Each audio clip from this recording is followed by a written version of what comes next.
Good afternoon and welcome back to the 2022 World Rowing Under-19 and Under-23 Championships here in beautiful Lago di Varese. This morning was the turn of the Under-19 rowers to race for places in tomorrow's finals. With the prospect of racing for a medal in their mind, the athletes this morning pushed their limits with crowds, big crowds, loads of Italian fans among others. They were treated to incredibly close racing in that grandstand and another World Championship best time. This is a quick look at the afternoon program. We'll be with you for the next couple of hours. We move on then to the Under-23 category. My name is Colleen Seville here on behalf of World Rowing. It's an absolute privilege to bring you the racing with so many exciting races to come. And I'm here with Andrea Prosek, the gold medal winning Canadian athlete, 4-seat in the women's 8 back in Tokyo. Andrea, welcome back. Thank you so much. I've exchanged my oar for a microphone here and really enjoyed that incredibly close racing that we saw from the U19 athletes. And so excited. We're starting off with a bang, straight into the B finals here at Lago di Varese. And Colleen, we've got some great races ahead, don't we? Yeah, we have a fantastic program here for you afternoon for those folks joining in from the live stream. Just so much to come. The Under-23 lightweight singles, the doubles open weight, the straight fours, the men's quad, the Under-23 women's single. Those are some of the B finals. With A finals a little bit later on. So great racing to come in the afternoon. This is a look, though, at the Swiss Alps and some of, I've had to ask our Italian colleagues about these planes. Some seemingly kind of like toy planes flying through the air. And a look then at the grandstand, as mentioned. That's the finish tower just to the right where Andrea and I are seated as we await racing to begin in just over 3 minutes. It's exactly the type of venue you want to train in, race in. Lots of room for the spectators along the Varese wall of noise will be in full force this afternoon as we turn our attention and the athletes start getting into the starting blocks here for the lightweight women's single. To look then at the field Ruby Chop for Slovenia.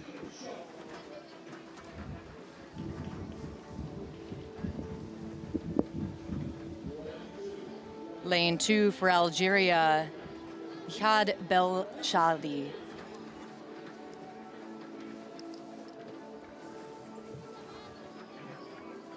Lane 3, Isadora Niemeyer for Chile.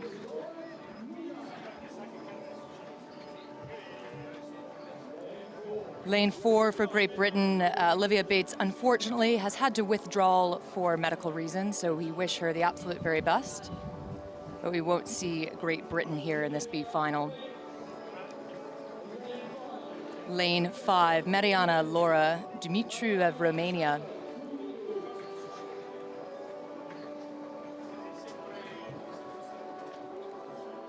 And Julieta Gonzalez Richuti of Argentina.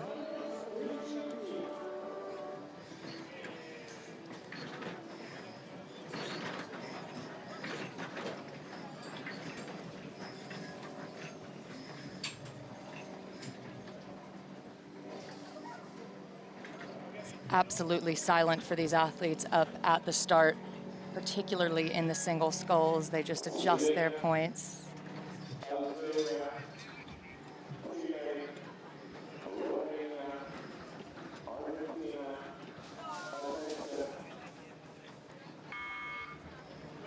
That's the start of the Under-23 lightweight single women's sculls. It's the B final, where these athletes will contest for positions 7 through 12 in a truly competitive lightweight single category. A look off the line, Argentina up at 41 strokes per minute, Julieta Gonzalez Richuti. Romania blasting off the start there with a quick pip into the 50s. That's the type of high stroke rate that we've come to expect from these Romanian single scullers. Another deep field here in the B final with plenty of talent showing up to the starting line. including that Algerian athlete out of lane 2, Nihed Bachaldi. She was a swimmer, actually turned to rowing in 2018. Plenty of experience, including getting into the A final in a World Rowing Cup, won this year from Oran Rowing Club. So we'll be watching closely how she's going. And right now she's just off the leader, Chile. Yeah, Chile with a really good first 250-meter stretch through now the first 300.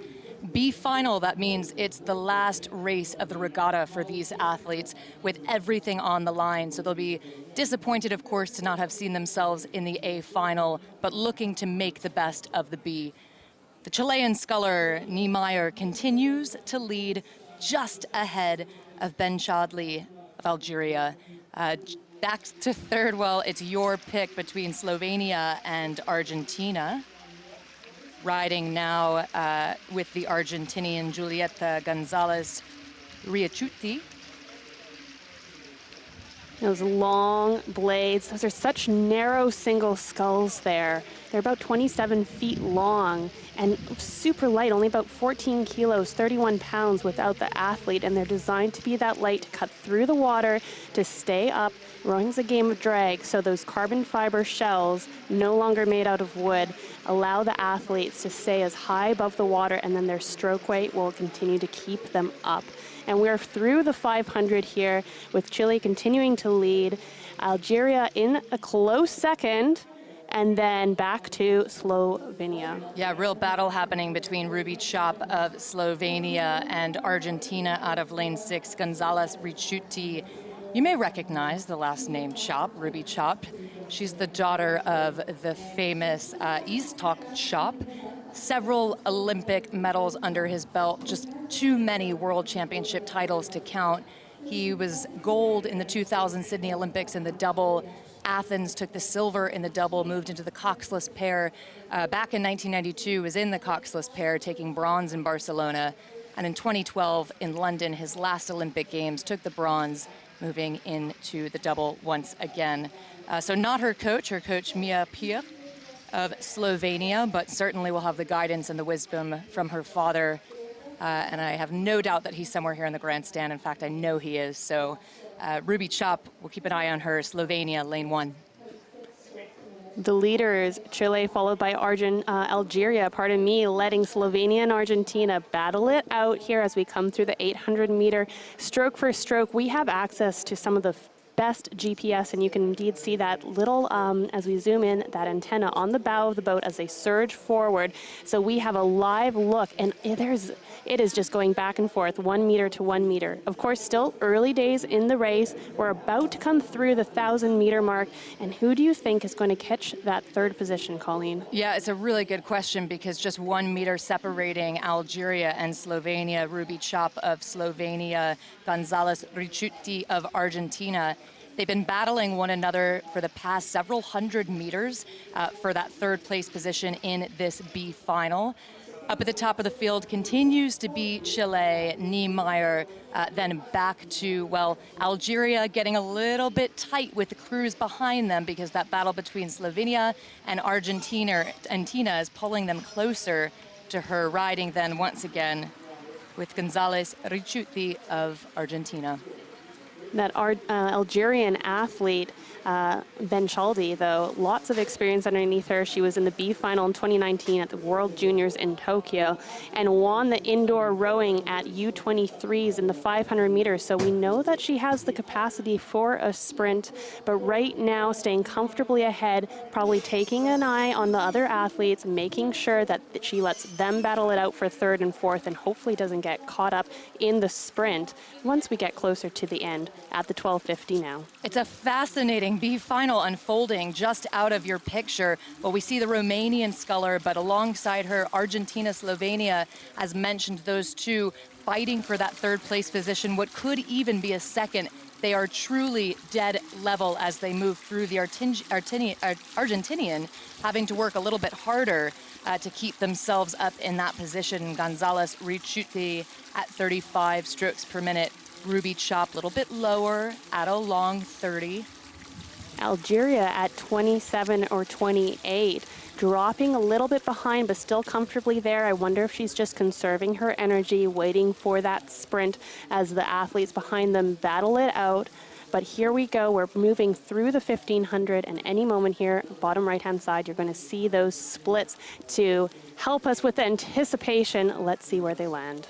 So the Romanian sculler Mariana Laura Dumitru has moved herself up into that battle between Slovenia and Argentina. Ruby Chop maybe losing a little bit of steam, just slightly off the pace as the times roll in at 1500 down. So big third quarter for Argentina, for Slovenia, Ruby Chop, and certainly for Romania, Dimitri. And then just a brilliant look out at the top of the field, Isadora Niemeyer of Chile. Andrea, you mentioned the GPS devices. It's worth noting for those folks tuning in that the angle can be a bit deceiving, can't it? Absolutely. Rowing is many wonderful things. A spectator sport, sometimes it isn't. And that's why it's so great that we have the benefit here for you at home to have these side-by-side looks, these camera looks, but it's sometimes the angle, because it really doesn't do it justice, this side-by-side, how wide these lanes are. And here we come. You see those buoys turning red. That means 250 meters left. First is secured. Second looks great, but who's going to take that sprint in the third place? Yeah, well, it's looking like Chile the whole way down. Isadora Niemeyer of Chile, lane 3, looking to end her regatta on clearly a high note on her way to win the B final. They're moving through the final 250 meters. Riding now with Nihed Ben Shaldi of Algeria. She looks to her right just to get a sense of where the race is happening. Surely she can feel the Chilean sculler Niemeyer just in front of her. But in their final 10, 15 strokes, the end of a long week and a fantastic under-23 World Rowing Championship. And here they come barreling towards the line. Last race of the regatta on absolutely fantastic conditions here. First through the line there is going to be Chile. Chile just behind her, big sprint from the Romanian.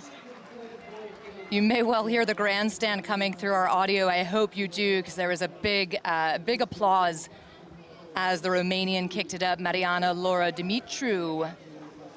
To take second, it is Nihed Ben Shadli of Algeria, so a big effort from her. Yeah, that was a fantastic sprint from Argentina right at the end, getting it by 0.4 seconds. So that's first for Chile, second for Algeria, third for Argentina. What a way to start.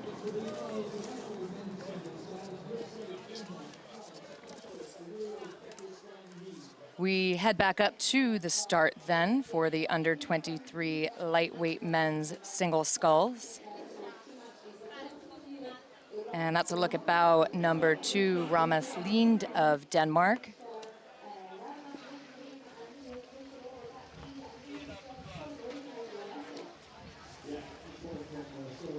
And we're well into the race already here. Athletes coming down the course, that wide shot is really showing us what we can, what the athletes are looking at, how wide the course is, and why those coveted middle lanes can be so advantageous as you look out to your left. It's the Danish first through. He was second at the 500 and 1,000 meter, and moving through the French Martin Bauer. Martin Bauer slipping back to 5th, Colleen. Yeah, Martin Bauer maybe a little bit off the pace. We'll have to keep an eye. Martin Bauer, the junior men's double. We saw him last at the Junior World Championships back in 2021, so he's graduated into the senior category. Big French fan base here on the shores of Lago di Varese. Surely they'll be cheering for Bauer as he comes through. But keep your eye on that athlete in lane 1 that's farthest away from us, from the USA, Nicholas Arenau.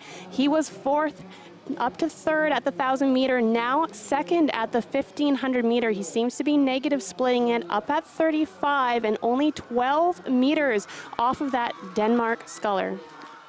And that's the bow of Nicholas Arenau of the USA, Princeton University athlete, finishing 7th in this very category last year. So in the B final, 7th overall, well, that's the best that any of these athletes will be able to do. The B final in such a field, a competitive field with great depth, that's a admirable place to be. So a lot on the line. It is the Danish sculler Rasmus Lind up at the top with that overhead shot. And here we go into the final 10 strokes as they come towards the line. The USA eating up that lead, but it's not enough. The Danish looks like he has it handedly as he just increases his rate to 38. USA trying for 40. Austria at 45. Here they come across the line. What a sprint there. Undoubtedly, Rasmus Lind across the line first. I'm not going to call that finish there between second and third, but it is second for the USA, Nicholas Arenau, and third for the Austrian, Konrad Hütsch, but 0.2 seconds.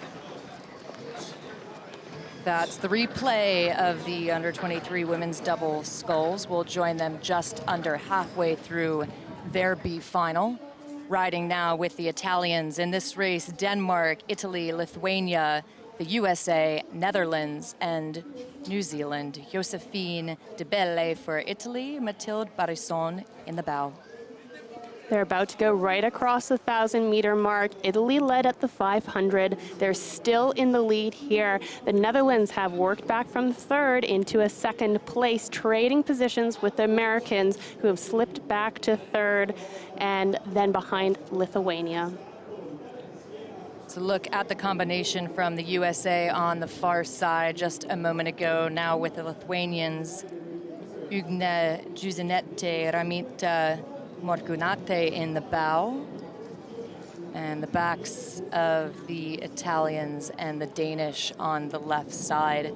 Up at the top of the field, well, was Italy a moment ago, but the Netherlands making some kind of a push in the third quarter. The Netherlands third at the 500, second at halfway. For the first time, they put their bow ahead. Claire de Kock in the bow seat and Marg van der Waal in the stroke. I've been so impressed by the sculling of the Dutch crews throughout the entire regatta. They seem to race a very mature race, a little bit slower off the start, but just steam engines picking up speed as they go through with plenty left for a sprint. So I think that America needs to make sure that they stay in contention here. Pardon me, in Italy as well, of course, who slip back now 5 meters. So the Dutch just chugging along here. Good look at this American combination. Susan Cook setting the rhythm up in stroke. Simone Vorparian in the bow, just glancing. And the USA will have to watch out for Lithuania as well, who are closing the gap now neck and neck, this Lithuanian combination together since April, part of this development pathway that they're building in the country, and certainly promising athletes. Let's look at the times as we come through 1,500 meters. It is the Netherlands extending their lead over Italy and then back to Lithuania and the US. Barely anything between those third and fourth spots, Colleen. Yeah, it's getting really, really tight, isn't it, in this women's double category up at the top. Just a great advantage for the Dutch. Again, third in the early goings, then second at halfway. They've moved themselves now into that first place position with just open water over the rest of the field. It's Denmark out of lane 2, riding again with the Italians, the hometown favorite, Josephine De Belle, Mathilde Barisson in the bow. Hurtling towards 500 left. The athletes have been in an incredible amount of pain as they move through this race. It's long. This is an incredibly dense field in the women's double, and this will have taken all of their effort to get themselves into contention to sprint for that final here. The legs must be burning. Little look out of the bow seat there of Italy. That's Mathilde Barisson. As they come towards the 500-meter mark, we can hear the cheers from the crowds. And here they come into those red buoys. Really good effort from the Netherlands, continuing to hold. Marg van der Waal Claire de Kock leading up at the top of the field, with the Italians now riding just behind them, but loads of cheers from the grandstand for Team Italy.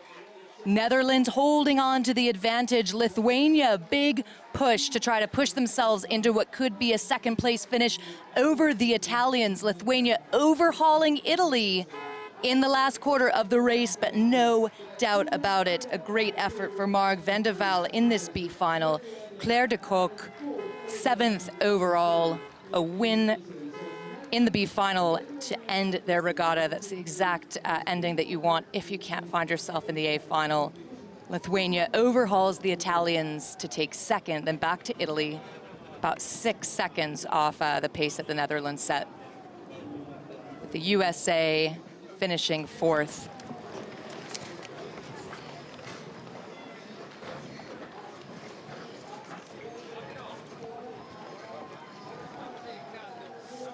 Well, the race on the course already well into the 3rd quarter is the under-23 men's double sculls B final.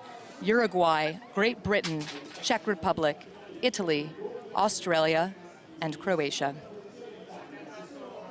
Up at the top of the field, it is the Aussies, Alexander Wood, Harry Crouch in the bow seat. 35 strokes per minute. They've led the entire way down the track. Italy running 2nd, so consistent margins. The Czech Republic shifting into 4th, and Uruguay overhauling that Czech crew sometime early in the race, mid-2nd quarter. So exciting to see this this Australian combination, Harry and Woody. Harry Crouch, or Crouchy as he's known from Sydney Rowing Club, Alexander Wood from UTS Rowing Club. Alexander only eats oats for breakfast, everything else is go slow food, I'm told.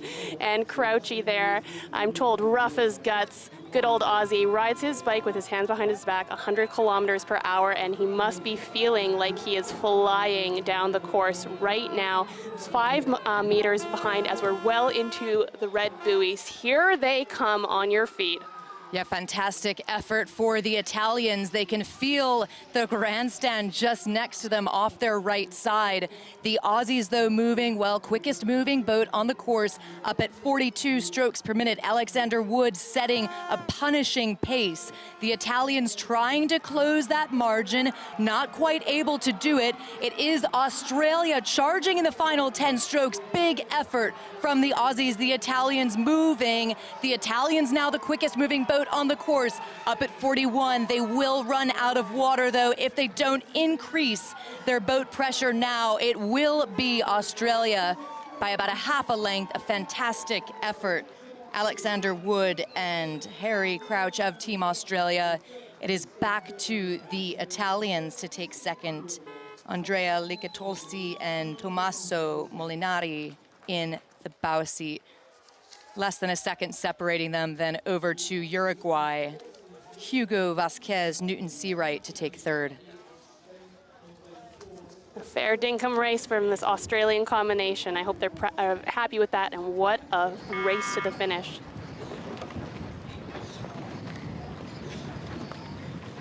It's a replay of the start, the U23 women's 4, Coxless 4. It's the B final.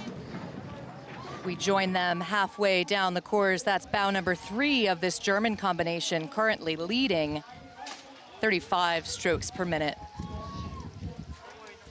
These women's straight 4s are about 50 kilograms or 110 pounds long, and through the 1,000 they come. Germans holding on to their lead there, as is Spain sitting in 2nd still, and Uruguay in 3rd.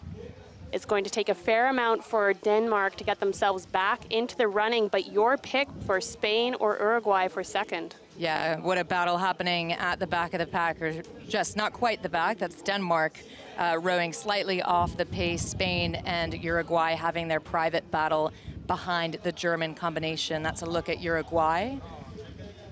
35 strokes per minute. Zoe Acosta in the stroke seat setting the rhythm. Juliana Echbarne in 3, Chloe Caladora in 2, Yaneli Eres in the bow.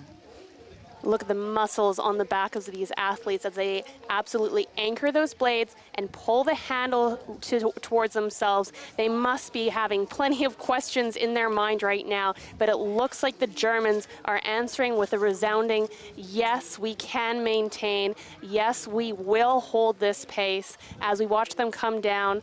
One of the fastest moving boats, but Spain trying to challenge Uruguay, bringing their rate up to 38. Skilled German combination, the stroke seat out in front, just out of the picture. Katharina Bauer taking a bronze medal in the under-23 women's 8 in Czech Republic, Račice, last summer. There with her teammate in the 2 seat in that women's 8, Lisa Holbrook. They've switched into the women's straight 4 for this season, picking up their 2 teammates, Annika Elson and Mira Mush. And that rhythm in this B final working quite nicely for them. The battle happening behind them, we mentioned, between Spain and Uruguay carries on. Spain with slight advantage as they're coming into the final stages of this race. And that's a sense of the speeds down in the bottom left of your screen. The battle between those 2 boats, Spain and Uruguay, even more impressive when you look at this picture and how far away the athletes are. Do they know how close they are and how deep they need to go? But Germany here suspending off of those oars, going around the pin, placing the blade. You can see the backsplash there from the Germans as they place their blade, then pressing through those legs as they come into the final 250. There come the red buoys. Yeah, it's a great effort from Germany, isn't it? They take it up to 37 strokes per minute. But the Spaniards just alongside of them out of lane 4 decide to go at 40, doing everything they can to shake this crew from Uruguay. Raquel Rodriguez in the bow seat, Naora Zumimende in the stroke seat, coming out of their junior years. They took 8th in the junior women's pair, graduating into their under-23 category this year. The stroke and the bow. But it's all Germany now coming through the line. Big advantage in the B final, certainly sending a message wanting to win that. And not just win it, but to really send a message that they should have been in the A final. Absolutely, decisively. It looked like they wanted to row through their race and into the next one. And well done to those athletes, not being content to sit and really making a statement on this race.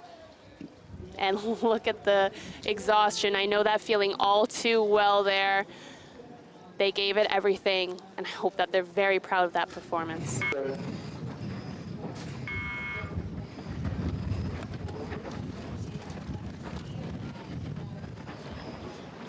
Replay of the start for the under-23 men's 4B final. We join them halfway through, and their teammates sending some energy, I think, up the course. Their teammates in the under-23 women's 4 we just saw go by. Because this German combination leading the way through halfway from the start into the second quarter. Uzbekistan able to overhaul Austria around halfway. That's the 1-2-3. Then back to the Netherlands, steady, running 4th, Norway and Egypt. You can see those German blades, zack, zack, as they'd say at the Wasserfassung when they put the blade into the catch, just slicing in, pressing through. And we can see here the faces of the athletes as they leave nothing on the water today. A little bit of a wind pickup, you might be able to see. A little bit of a bobble, nothing these athletes can't handle the world's best, and certainly fair conditions, but just a breeze helping them down the course, certainly helping the Germans who continue to lead. Uzbekistan making an effort to close a bit of that margin. Austria still closest to Uzbekistan. That's the 1-2-3, the Netherlands keeping a really good touch, and then on the far side, out of lane 1, Ina Bojvik for Norway in the stroke seat. And with so many great athletes on the field, the question is that Dutch sprint going to make an appearance today? They're a couple seconds off of that Austrian crew, but we've seen some phenomenal Dutch sprints as well today. Yeah, we have the Dutch really good in the second half of the race in particular. Mature racing, building speed is one way to go, and others to get out ahead and stay out ahead. We've seen that from many Italian crews. But we ride with the Germans once again. Ryan Smith setting down the rhythm in that stroke seat. That's Konstantin Conrad in 3. Germany lifting the rate to 41. Uzbekistan going with them at 40, but I don't think it's going to be enough as they charge towards the finish. If Germany can stay calm, stay cool, stay collected, I think we're going to see the second German cross the finish line first in the B final here, Colleen. Yeah, 40 strokes per minute. Big move from the Germans. Ryan Smith takes it up a notch to push away from Uzbekistan. Uzbekistan definitely found speed, though, in the last quarter, so it does find them in second. But well done to Uzbekistan for a great effort in this B final, stroked by Evgeny Agafonov in the 4 seat.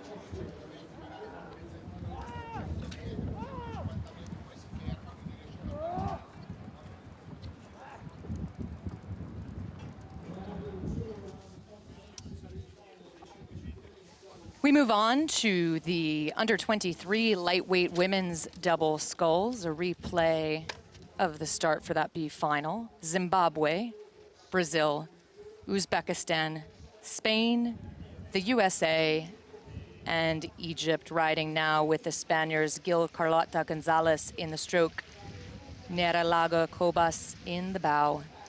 That Spanish combination in third place by less than a second at the 500 meters, but Brazil, which was a second at the 500, Thalita Rosa Soares started rowing in 2016, rose out of Botafogo in Rio de Janeiro, and was second at the South American Championships. This combination is absolutely focused and determined, and pardon me, I didn't even mention the stroke, Joyce Emily Silva. So look at Brazil out of lane 2, riding with Uzbekistan. And Uzbekistan leading as we approach halfway up at the top of the field. A real tour around the world with this roster in the B final. We're delighted to see it. Some 61 nations represented at the under-23 and under-19 World Rowing Championships. And nearly 1,500 athletes. First, second, and third remain the same as the 500-meter mark as the athletes meet the halfway mark. This is where the field starts to separate as the athletes need to give a little bit more to get the same. And here they come, legs pressing down. And we're going to be watching which athletes are going to be responding to try and eat into that Uzbekistan lead.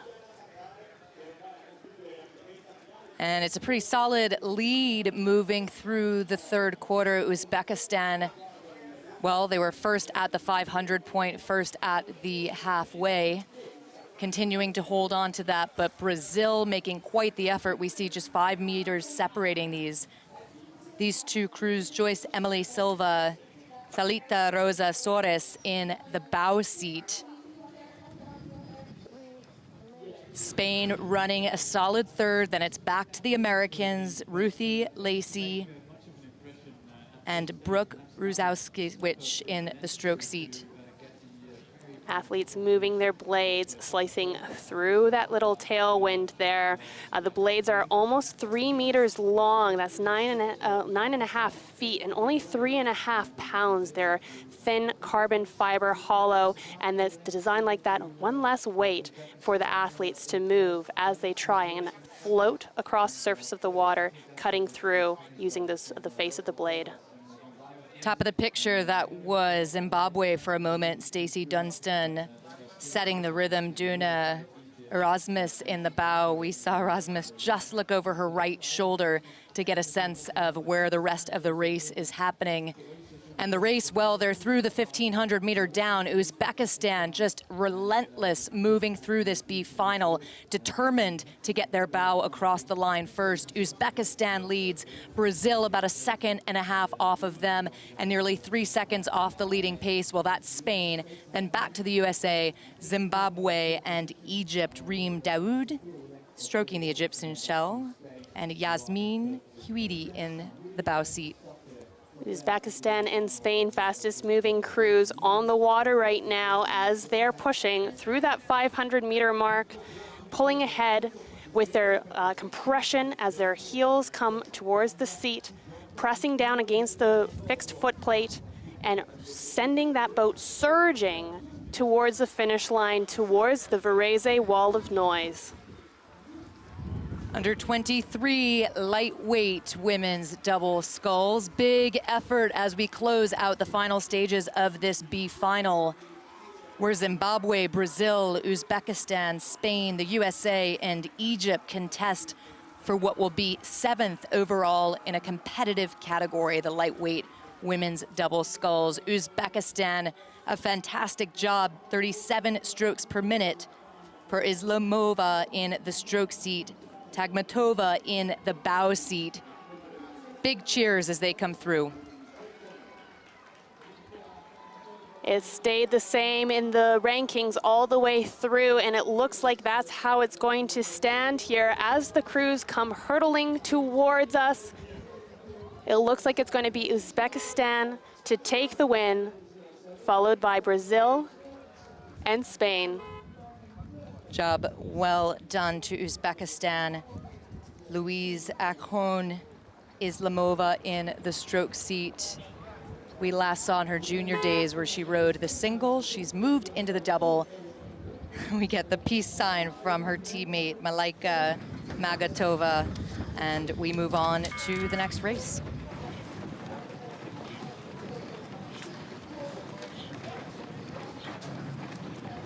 The replay of the under-23 men's quadruple sculls. It's the B final with Chile leading in the third quarter and a really, really close Great Britain and Poland. That's what's happening at the top of the field. Then it's back to Spain. Well, Argentina, Spain, and the USA, so tight in this one. Absolutely, and that tailwind just blowing these athletes down the course as they propel themselves. Look at that strong finish that we see in that GB crew, stroked by Miles Devereaux in bow, Victor Kleshnev. Yeah, it's a big effort from GB to put their bow ahead as they move through this race. First at the 1,500-meter mark, which means they're already in the closing stages. These quads, well, they're fast and furious. We saw just one of these GB athletes last year at the under-23 World Rowing Championships, and that's the two-seat James Cartwright, where he finished 4th in the under-23 men's double. Moving into the quad and picking up his 3 teammates, Ellery Devereaux, Kleshnev in the bow. You see Kleshnev look over his left shoulder. Where's the red buoy line? Absolutely, that's what they're looking for those buoys to turn from white to red, and there's nothing really separating the Chilean and the Polish crews, who are desperately trying to make a lift to challenge GB, but they are the fastest moving crew on the water. They need to hold off, only 2 meters back to Poland. Yeah, Poland so close. Lazare Litka in the stroke seat for Poland. Takes it up to 38 strokes per minute. Is there time to overhaul Great Britain, both at 40 strokes per minute, moving very similar speeds, but GB just a little bit faster as they come through. An absolutely brilliant sight. Then it's back to Chile. Those 3 crews cross the line together. What an effort. We'll have times in just a moment, but certainly it was Great Britain 5:54.6 in this tailwind, with Poland to capture second. What a surge there from the GB crew. And celebrations well earned. What a race for them. That was first for Great Britain, second for Poland, third for Chile, and Argentina in 4th. Less than a second in between those top 3 boats. Unbelievable racing here at Lago di Varese. Thumbs up. It's the replay of the under-23 lightweight men's double sculls with the USA, Hungary, Brazil, Belgium, Greece contesting in this B final. That's the backs of the Belgium scullers. Savin Rodenberg, Mil Blumat, in the bow seat. And just at the top of the picture, now just out of it, Sean and Clay Rybis, the Rybis brothers, Rybis twins, back in action in this B final. In lane 3, Brazil, Pedro Tuchtenhagen in bow, Marcelo Barbosa del Almeldi in stroke.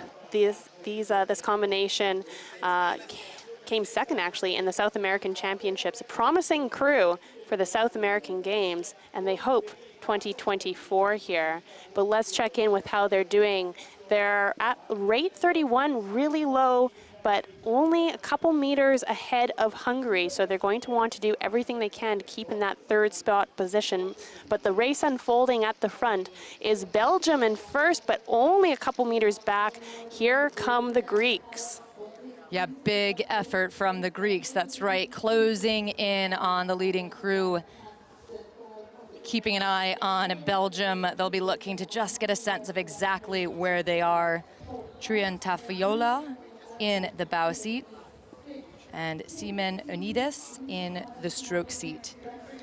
No more races after this one. No reason to leave anything on the course. No games being played here or energy to be conserved. These athletes are here to lay it all down, and they will go to the depths in order to try and get their personal best here in the final B of the lightweight men's double sculls.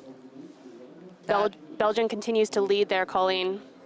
Yeah, Belgium leading just out of the picture once again. Sean and Clay Rybis from the USA on the left side. Clay Rybis, well, he says his personal heroes are the Sinkovich brothers. They embody the mental toughness needed to be successful in the sport of rowing. And they show how successful a boat can be when your brother is there with you. I think I'm shedding a tear. Sinkovich brothers, hello, if you're watching gold medal winners, brothers, gold medal in the coxless pair at the 2020 games in Tokyo and 2016 in the double in Rio de Janeiro. Hurtling towards that final 500 here. The athletes are going to turn the dial. Hungary trying to make a move here, push away from Brazil, who they've overtaken. Greek still about a boat length down, but they can feel that leading boat. And now the question is, do they have time for that Greek sprint that we've seen so many times in this regatta? Yeah, the Greeks are fantastic sprinters, aren't they? Currently at a cool 35 strokes per minute, which tells us they've got somewhere to go. Strokes per minute for folks maybe not as close to rowing, well, that's exactly what it sounds like. It's the number of strokes that these athletes are taking per minute. So it's a bit of a race tactic to increase the stroke rate as you move into the sprint. That's exactly what the Greeks are trying to do right now, to take more strokes per minute. But the key is to stay efficient at whatever you choose to settle at.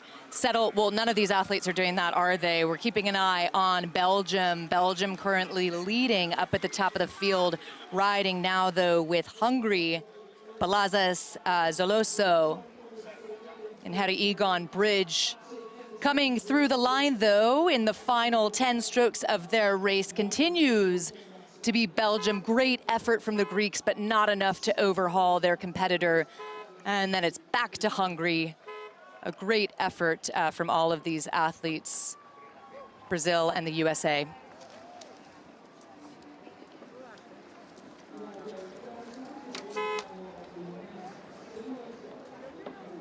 A handshake of congratulations between these two athletes. They must have spent so many hours in the boats together. I love the speed braids and the matching sunglasses.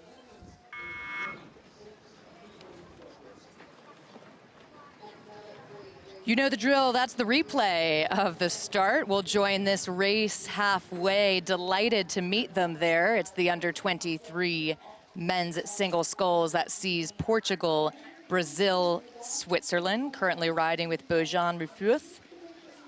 Great Britain, Callum Dixon.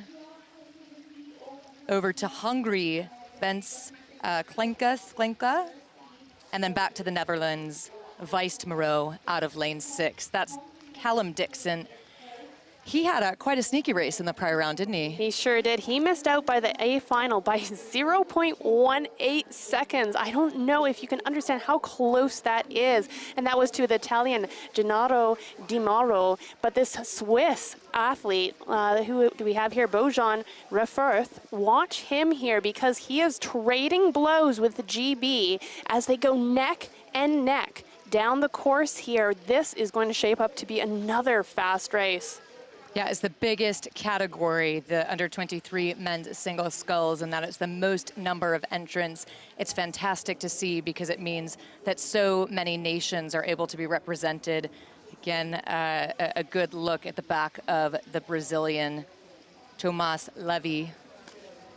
Callum Dixon fending off an attack from the Swiss, but it's barely any distance between the two of them. They're probably keeping an eye on each other. Callum just trying to stay up, have that advantage, that mental advantage of being just up on his athlete, on the other athlete, the Swiss athlete, while having somewhere to go.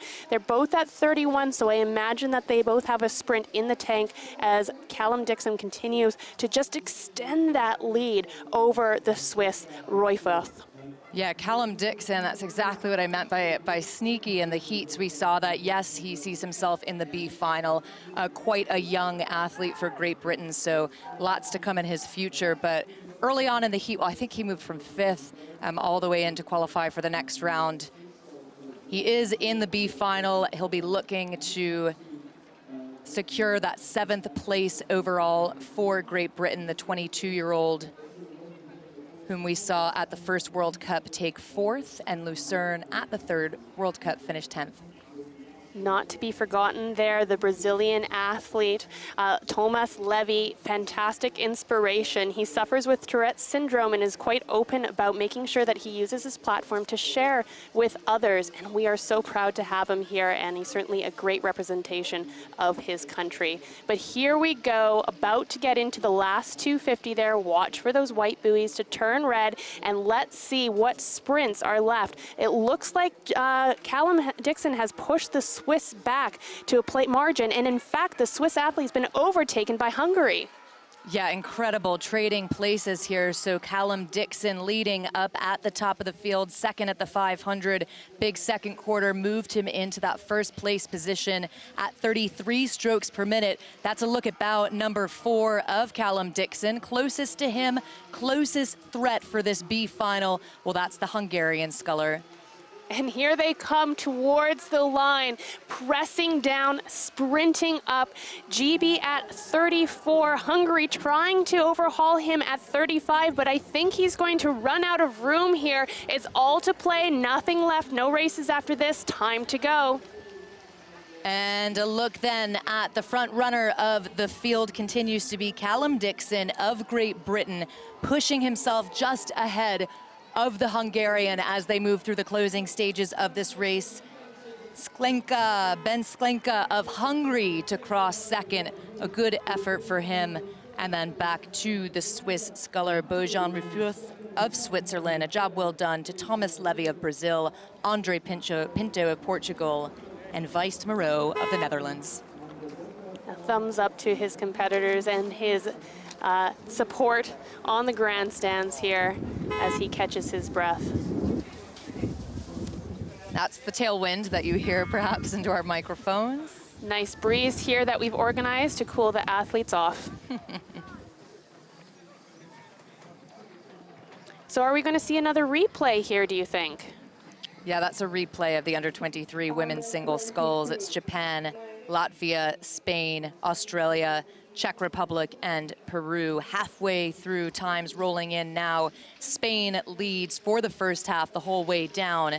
Esther Briz Zomarano of Spain riding with her. And it's been trading back and forth between the Austrian and the Czech athlete. Pardon me, Australian and Czech athlete. The Australian Laura Gurley in third, overhauling to second here, closing that gap on the Spanish athlete as we move towards the 12:50 mark. Chike Yonizawa of Japan was meant to be in lane 1. She's had to withdraw due to medical reasons, so we wish her the absolute best. This will be a 5-boat race B final, and it's Latvia now in the lead. Wow, what an effort. Spain holding on to that lead. Latvia in a solid 4th. Yes, a great effort from that Spanish athlete here as she continues to be the fastest moving boat on the water, just continuing to stretch out that lead on the other athletes, using that competitive advantage to read the race, to be able to respond, and absolutely just powering through here at 32. To look at the back of our leader, Zamorano of Spain, moving now through the 3rd quarter of the race. So her race strategy certainly to get out ahead and stay ahead. In the tailwind, well, it's a little bit trickier, especially in these small boats. You might see a little bobble there. These athletes, the best in the world and just absolutely best in class in their category, but requires just a different level of thinking, a different set of considerations when you're dealing with conditions. You're so right, Colleen. In this water where it can be just a little bit lumpy, really important to keep that relaxation in the body, especially through the hands, fighting that urge to tense up, to grab at the water. Loose is fast in rowing, and so these athletes in the tailwind are going to want to capitalize on that recovery. That means when the blades are out of the water, they're moving towards placing them when they're all compressed, and that allows the boat to run underneath you and make the most of this gentle breeze that is pushing them down. 1,500 meters gone, less than 500 to go, approaching the final 250 meter mark. Esther Briz Zamorano from Spain really looking to round out the end of her regatta at the Under-23 World Rowing Championships in style. That's the back of Laura Gowerly of Australia, coached by Haley Chapman. Yes, Laura continues to lead the way decisively here as she goes into the final few meters here. Last race of the B final for the women's single. Look at that concentration on the Spanish athlete, and they're into the red buoys, crossing just in front of us now, Colleen. Esther Briz Zamorano of Spain, the 19-year-old, with a big effort as she closes in the final 100 meters or so of this event and of this regatta. Big effort closing in, and certainly a big effort across the week. Australia then running in a solid 2nd place, what would be 8th overall in this very competitive category of the women's single sculls. And a job well done to Spain. Briz Zamorano Esther. Clear water for Spain as she lays back to catch her breath with a 7:47, 4.5 seconds behind. We have Australia, Laura Gurley, and 3rd, the Czech, Anna Strakuvova. And if that doesn't tell you what it's all about, I don't know what does. Well raced. From the smallest to the largest.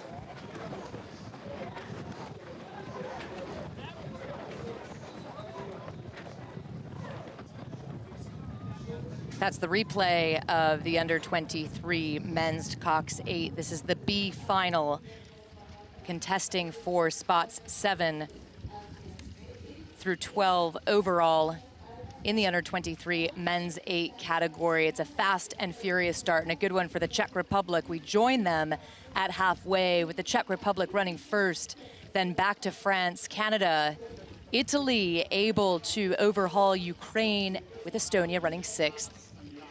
This French combination, currently in 2nd, is one to watch. Lots of great talent in here. We have a pair that was 3rd in the Cox 4 U23s. We have one of the top pairs in France there, the stroke and 7th seat. In fact, Armand Pfister, 7th seat, was the Olympic spare last year. And in 6th seat, we have Nikola Kolerovic, a Serbian, making his debut for France.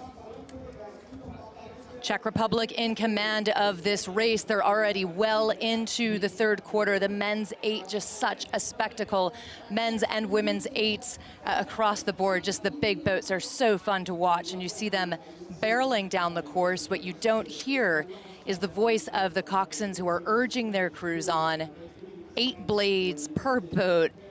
It's quite a sight to behold, and certainly one to experience as they move through to round out. Times are in, 15 down. Czech Republic running first, France, Canada, Italy, Ukraine, Estonia. Almost nothing dividing the first 2 boats. Canada anchored in third here, holding on, defending their third place from Italy. This Canadian crew is coached by Scott Anderson, who represented Canada as a lightweight 3 world championships and a bronze in Pan Am, and he will be using all of that experience here today.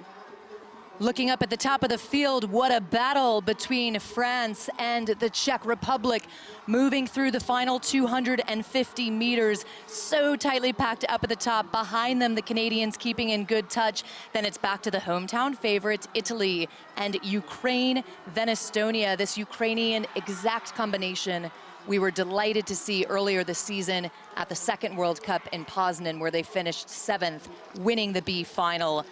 Who's winning the B final now? Well, that's your pick. It's looking really good for France. As these crews move through, France takes it up to 39 strokes per minute. The Czech Republic in really good touch for first and second. What a sight to behold. And Italy running, well, fourth. It's Canada in third. And here they come across the line. It's going to be the French, but it is a blur of bodies as they come across the line here. 4 boats. Only 3 to take those spots as we wait for the times to come in. It's France in first, Czech Republic in second, and Canada in third. Speaking of Canada, I'm Colleen Seville, happy to be here with you today, and I'm joined by Andrea Proska, the gold medal winning 4-seat in the women's Canadian 8. So if you hear a little bit of that Canadian accent and enthusiasm from Canada, we're just so happy to have you with us and happy to hear it. Happy to be here, eh? Some fantastic racing here as we look ahead to the lightweight women's single sculls here.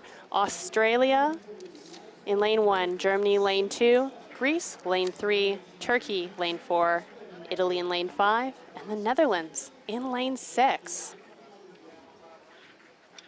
This Australian Grace Cypher, I have been reminded that you can't spell race without grace. She's got a heart the size of Ayers Rock as we wait for them to start this A final. Cosima Klotten for Germany out of lane 2. Evangelia Anastasiadou from Greece, lane 3. Ilis Ozbey of Turkey, lane 4.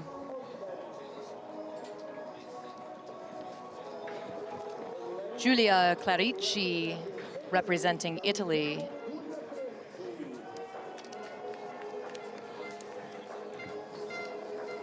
And Phaedra van der Meulen of the Netherlands.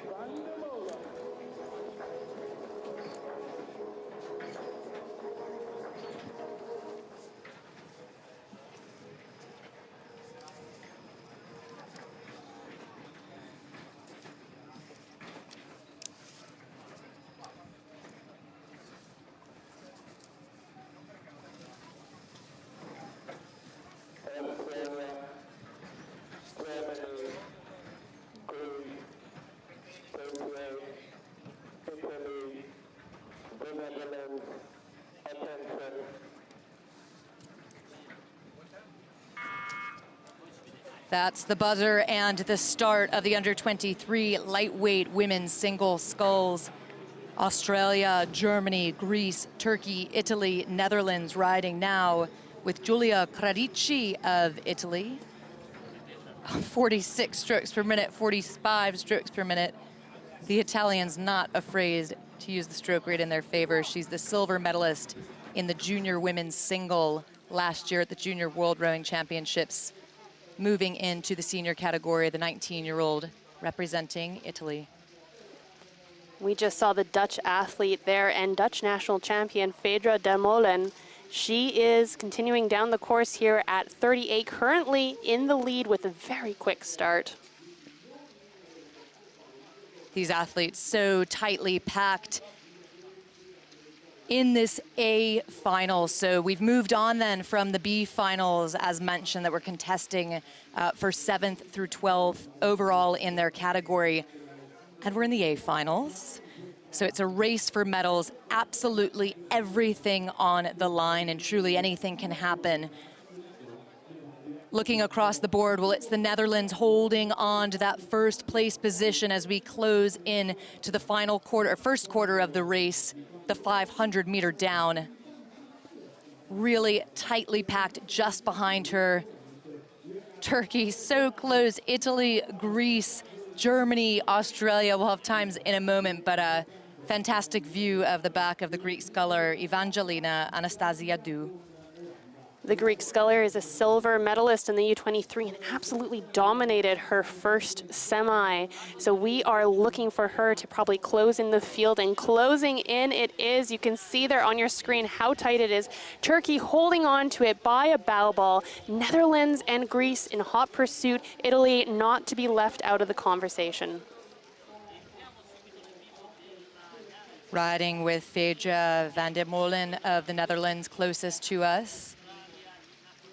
In the center, Elise Ozbey of Turkey out of lane 4, and then just outside Evangelina Anastasiadou. Mid-second quarter, still early in the race. These athletes are well into their race rhythm. All of them will want to keep in really good touch with the leader, who at the moment is Elise Ozbey of Turkey, especially in the single when they're on their own, without a coxswain, without other boatmates. Really important to just keep your bow in it, have a sense of who's around you. You'll see many times these scullers just looking over their right and left shoulder to get a sense of who's in touch. It's exactly what Elise Ozbey of Turkey needs to do, because she risks being overhauled by the Greek sculler Evangelina Anastasiadou. Yes, well into the second 500. This is where the athletes will be in their rhythm, in their own experience here. They're going to be just pushing through. It's them against their mind now. The legs are going to start to hurt, but they're well in it, and now it's time to put your hard hat on and go to work. It's going to take a full 2K. The next opportunity to do a little check-in on the rest of the field is usually around the 1,000-meter mark, and we see them heading towards that now. 1,000 meters, we often see this field split, but this cruise of Greece and Turkey are neck and neck, trading blows, jostling for positions. Who's going to make it to the 1,000-meter first? Let's look at the bottom right-hand screen here. It is Greece, with Turkey just a fraction off, and what a great side-by-side shot there. Beautiful sight as they move into the second half of this race. Elise Ozbey, the Turkish sculler, 21 years old, the gold medalist in the under-23 lightweight women's double. Back in 2021 in Varese, Czech Republic, she's moved into the single. We saw her at the first World Cup in Belgrade, racing up a class in the senior category, where she finished 13th overall. This is the moment that she's been training for. So racing at the senior level as an under-23, you're doing it to gain speed, to gain experience, and what's on the line? Well, it's a gold medal in the lightweight women's single sculls. Turkey and Greece absolutely stroke by stroke, nearly level. Oh, it's Greece for just a moment, and then it's Turkey, both at 34 strokes per minute. The bronze, well, there's a second battle happening just behind them between Italy and the Netherlands. Giulia Clarici, a real talent for the Italian team. Phaedra van der Molen of the Netherlands. Then back to Germany, who's just out of touch for the podium at this point, and Australia. Takes nerves of steel as an athlete to trust your race plan and to be able to trade blows with this in this type of racing, to understand that it's not time to go yet. This is a green light moment, as I like to say. Everything is okay. Be aware and get ready to put on those afterburners, because pretty soon we're going to get to that 1,500 meter mark. You can see the countdown in the bottom left-hand corner, and that's when these athletes are going to turn the dial. Oh, the Turkish sculler will need to make a move. Ilis Ozbey in contention for the gold medal. Riding now for a moment with the Italian and then back up at the top of the field, which is Greece. Evangelia Anastasiadou of Greece. So close between these two athletes. And in fact, you can see less than a second separating them. Greece, well, she has another level, doesn't she? Evangelina Anastasiadou, just about, well, not quite a length, but starting to open up that margin a bit more to a full length. Greece over Turkey, just behind them, well, Italy, Giuliana Clarici, doing everything she possibly can to get onto the podium. Quite often we see the rates being lifted, the rate of striking being lifted in the last 250, but it looks like Greece is not content to wait for that. She was just up at 35 strokes per minute. She's the fastest moving boat on the water here as she comes hurtling towards the red buoys of the last 250 here, fending off the tack, pushing that athlete from Turkey behind. Phaedra van der Molen of the Netherlands has slipped from second to third to fifth at the 1500. Heartbreak for her, looking like she won't get onto the podium. But the Greek sculler, nothing is stopping Evangelina Anastasiadou out of lane 3, 35 strokes per minute. Wow, she has opened up that advantage over Turkey, over Ilis Ozbey, as she plows towards the final stages of her race. Will the Italian sculler Giulia Clarici get onto the podium? Well, it's looking really tight, isn't it? Then it's still back to Germany up at the top, though. It's looking like gold for Evangelina Anastasiadou, barring any mistakes in the final 10 strokes, the culmination of their season and their year. This is what it all comes down to, these 7 minutes and a half. Here she comes into the final 5 strokes. We have, I believe, a new world champion of the lightweight women's single. It will be Greece. What a phenomenal race from this young athlete.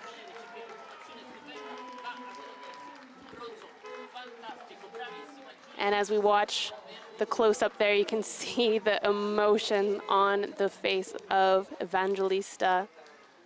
Hard-fought, gritty race. Yeah, it was a really great effort, isn't it? Wasn't it? And it will be a wonderful moment for her and for all the Greek supporters on the grandstand when we see the victory ceremony after racing. So please do stay with us. Start of the under-23 lightweight men's single sculls. It's the A final with Germany, Max van Bühler, Jan Struzina for Switzerland, Philippe Cluva-Ferreira for Uruguay, Thibaut Vaivet for Belgium, Stephen Harris for Canada, and for Argentina, Pedro Jose Kirk Dixon. That's the back of the Argentinian sculler. Keep your eyes on this Swiss sculler as we wait for those times to come through here. He came from behind to win in the American Continental qualifications and said it was absolutely magical to reach the A final of the Olympics. He trains on a small lake, barely 1,500 meters, and none of it straight, I'm told. Well, he's out here in style, isn't he? And that's a look then at the rest of the field. So Uruguay, Philippe Cluva-Ferreira, so much heart and soul has brought them here to this moment in the A final. The race for medals, the race for the podium. It's the culmination, again, of an entire year's and an entire lifetime for many of these athletes worth of work. Riding with the Canadian sculler Stephen Harris through the 500 as we await the times to roll in. It's Switzerland, Jan Struzina up at the top of the field. Uruguay just barely off, Canada, Argentina, and Germany. The Canadian sculler Stephen Harris from Brock University. He raced as a heavyweight in the men's junior quad at U19s last year. He's also a World Indoor Champs bronze medalist, so plenty of talent here as we see those maple leaves come down towards us. 600 meters in here, and it looks like the top 3 are all sitting at 33, staying in close contention with each other. But as we've seen, anything can happen.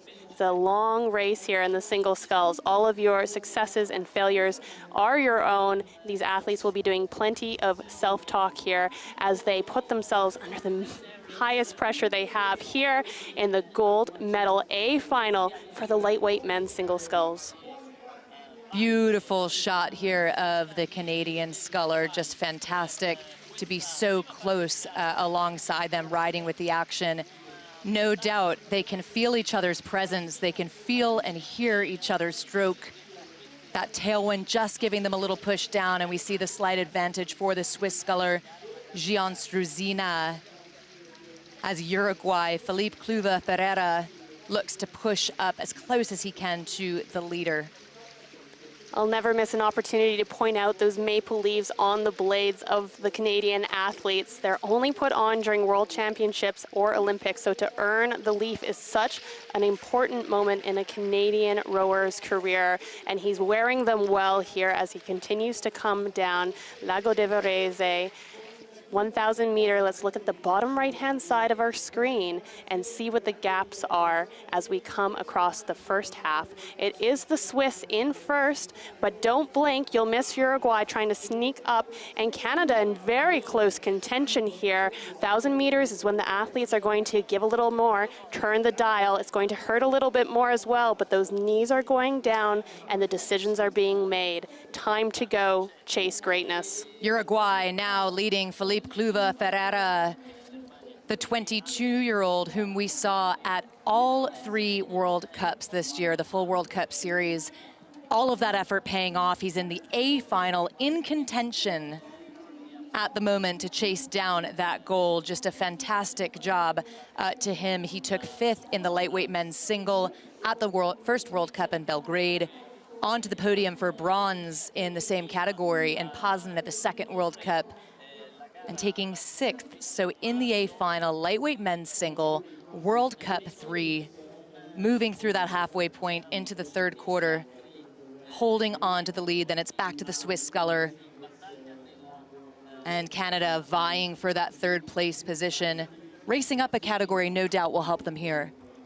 Absolutely, and we can see there the speeds all relatively even across the top 3 boats here as they compress forward, anchoring that blade, pushing past it, making sure that they get every single inch out of those blades, keeping them in the water, extracting them cleanly here despite some lumpy conditions. And here you can see the surge of the Canadian single sculler, Stephen Harris, as he comes into the 1,500 meters. And let's take a look at where the gaps are now. Yeah, through the 1,500, Uruguay continuing to hold, again, by racing up a category. Well, currently he's in the under 23 age bracket. The World Cup series is open. It's the senior category, so he was able to line up earlier in this season against the absolute best of the world in the open age category. That's really paying off for him now as he leads Switzerland, then back to Canada. That's the 1, 2, 3 in contention for the podium. Uruguay with a little bit of a patient race strategy for Cluva Ferreira. He ran 2nd all the way to the halfway point, and when he decided to go, well, he truly went. We're now riding in to the final 250 meters. Here they come, waiting for those buoys to turn red. It's been patient, but no time for patience now. Time to be brave, time to dig in. Uruguay is trying to extend their lead, and decisively so, as 2nd and 3rd are looking to close the gap as much as they can and secure that silver and bronze position.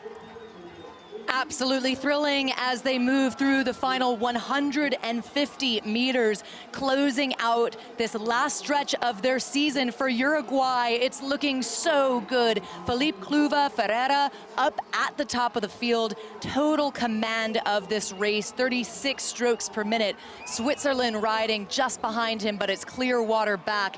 And then for 3rd, well, that would be the Canadian, but wow, what a fantastic end of his season. Felipe Cluva Ferreira of Uruguay out of lane 3 to capture the gold in the under 23 lightweight men's single sculls victory. World Cup 1 2, 3 this season has brought him here.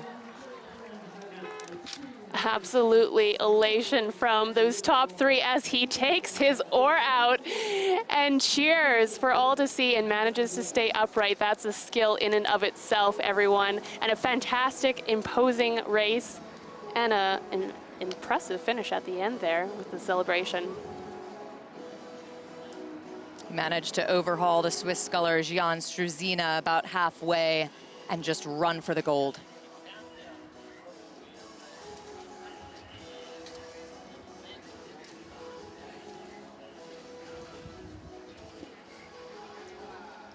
That's a preview of the start list for the A final. France, South Africa, Romania, Canada, Great Britain, and Switzerland. And a replay of the start as this race is currently running off the line. Just under the first 100 meters gone. A good look at the Canadians. Yes, in bow there we have Alyssa Bollinger, and in stroke, Grace Vanderbroek. Grace always tells Alyssa joke at the start line, so we can only imagine what that is, but it looks like it got them off to a good start here as they're jostling with the front of the crew. A lot of tight boats here. The Canadian crew, they tested their mettle in the B final at World Cup 3, and Grace has 6 world rowing experiences here and a Youth Olympics, so certainly a depth of talent here. I'll look forward to seeing how they do as the race gets underway. But who's in the lead? Yeah, up at the top of the field, France currently running first, and truly your pick for second. Still very early goings of this race, and of course, in the women's double sculls, takes a bit longer to get down the course than the bigger boats, so there's still time to see these strategies and these tactics unfold. That's a look, though. There's the blades of the Canadians, then over to Great Britain, Catherine George, Viware Abukowa, and just closest to them, Switzerland, Olivia Negrinati in the stroke seat. The noise in the doubles as you hear the bows stalking to each other, the blades as these boats are so close together. The adrenaline is pumping as you try and settle into your race right here. Being mature about your shift, making sure you don't lose a lot of boat speed, and settling into the long race ahead. Through the 500, France continues to lead, but so close behind the Swiss to the Romanians. The French, 19, both 19 years old, Jeanne Roche, Gaia Chiavini in the bow seat. 19 years of age, we saw them last at the Junior World Rowing Championships in Plovdiv, Bulgaria, where they took silver in the junior women's double. So they've stayed together, opted in for their U23 season to take that experience with them. And in this A final, well, they've lost that lead position, certainly still in contention to get it back, but Switzerland has overhauled the French. Olivia Negrinati in the stroke seat for Switzerland, Thalia Ahumada, Ireland in the bow seat. And GB sets their sight on France here as they go stroke for stroke. Romania just a hair behind them. Those 3 boats all jostling for position as it continues to be noise and fury down the course here as they come towards the 1,000-meter mark. You can see the athletes absolutely in synchronicity here as they compress into the front here, getting those blades in nice and quick before away they go. Great pedigree in this Swiss combination. Just out of the picture, that's the Romanian crew riding with them for just a moment. Ulia Liana Baluca, Andrada Maria Morisanu in the bow for Romania. Then back up with our leaders in the bow seat. Thalia Ahumada, Ireland, took the gold in the junior women's quad at the Junior World Championships last year in Plovdiv. So she's got that gold medal to her name. Silver at the European Junior Championships in 2021 in the women's quad. Just 18 years old, she's moved into the women's double sculls and picked up her partner, the 22-year-old Olivia Negrinati. Swiss continue to lead there as GB jostles into second position, but still plenty of overlap between all of the boats here. Swiss leading at 35 strokes per minute, pretty standard across the board here, with GB and Romania close behind. We're only 3/4 of the way here, barely into the race. And that's the bow of this combination from France. They were early leaders, first at the 500, so a big first quarter. May well be paying for it now. They've slipped back into fourth at the halfway point as the rest of the field continues to inch away. Up at the top, well, it's Switzerland still holding. The Romanians gaining speed as well. So Romania still holding third because a really close Great Britain is holding on to that second place position. Catherine George in the stroke seat took fifth in the women's double at the under-23 World Rowing Championships last year. She's back to improve upon that result and in contention for a silver, bronze, or gold. It is so close at 1,500 down. Bottom right, you'll see the times roll in.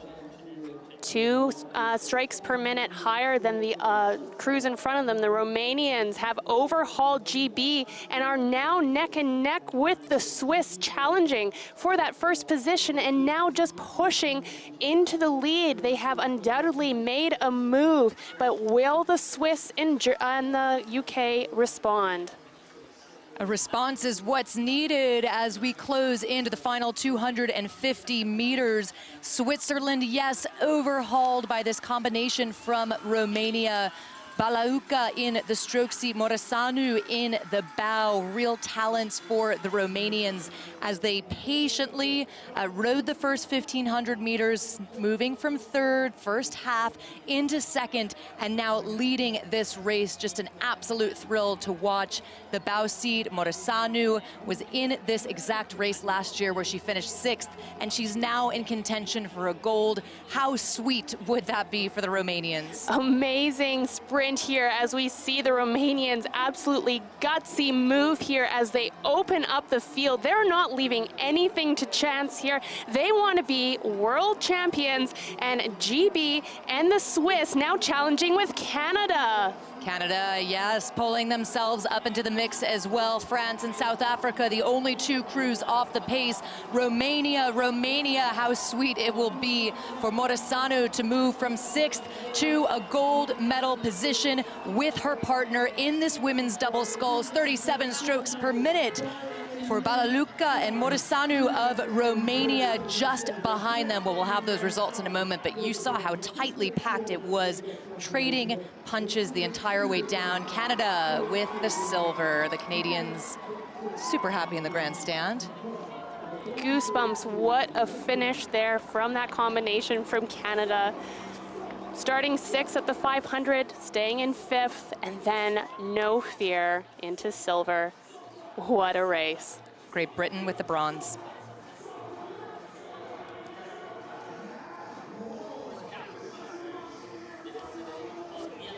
It's a look back at the line. Sweet victory for the Romanians, followed by Canada and Great Britain. And there you can see the start list of the next A final, the men's double sculls. We have Switzerland, France, Moldova, Belgium, Germany, and Ireland lining up to see who's world champion. And we join this race, a couple of 100 meters in, the under-23 men's double sculls A final. France with a quick start, Germany running with them. These are the early stages of the race. So these athletes will shoot off the starting block in what's called a starting sequence. So they'll decide with each other how many strokes they'll take super high to get the boat up to speed, when they'll start to lengthen out to set into a more, heartbreak for the French. Will they recover?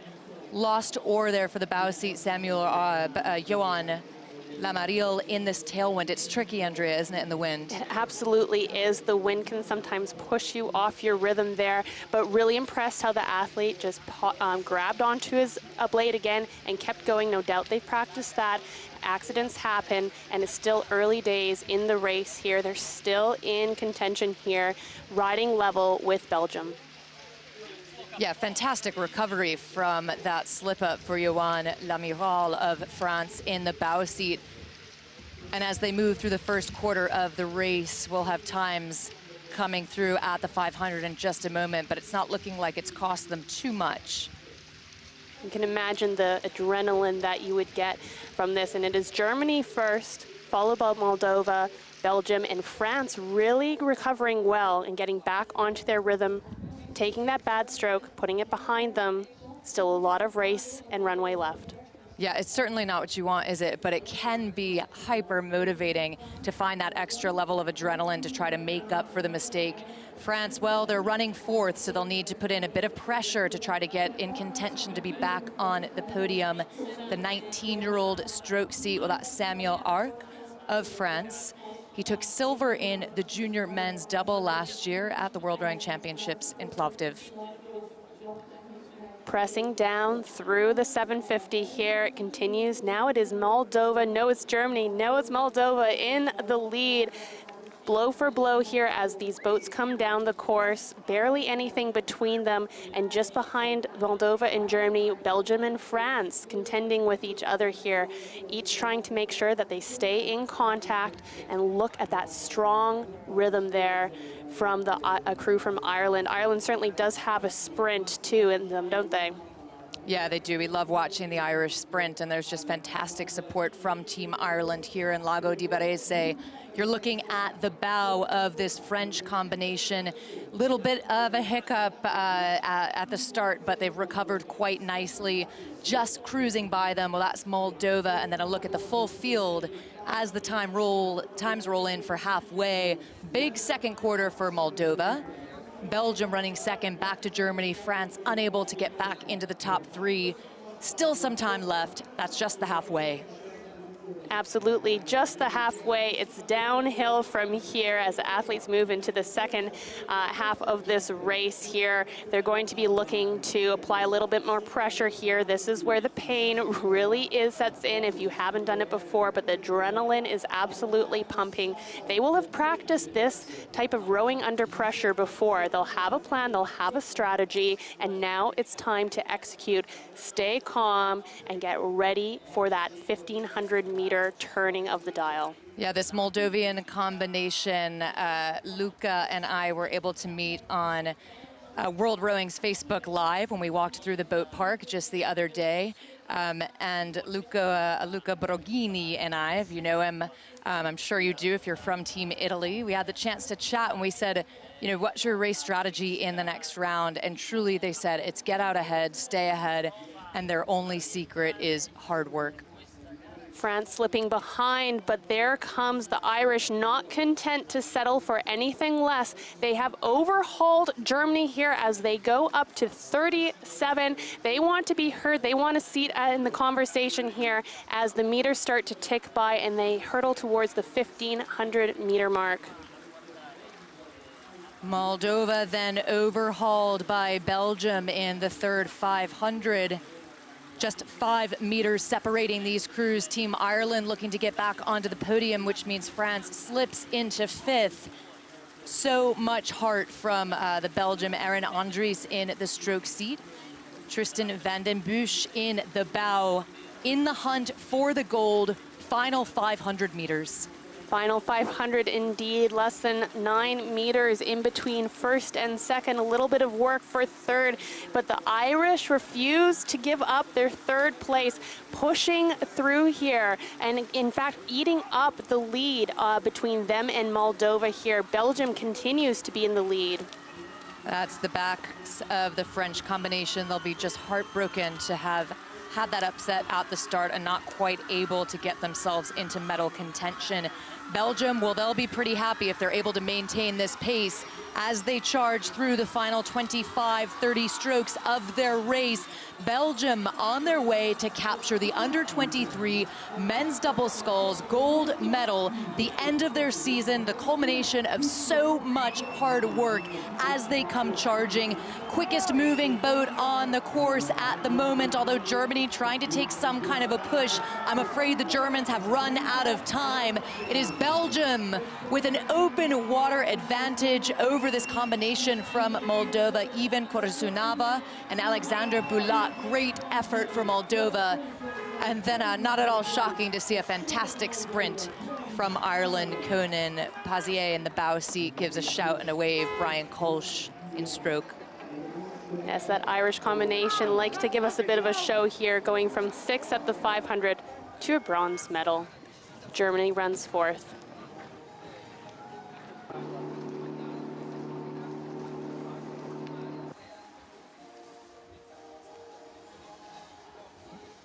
A replay then, some of the beauty shots of the race we just saw go by.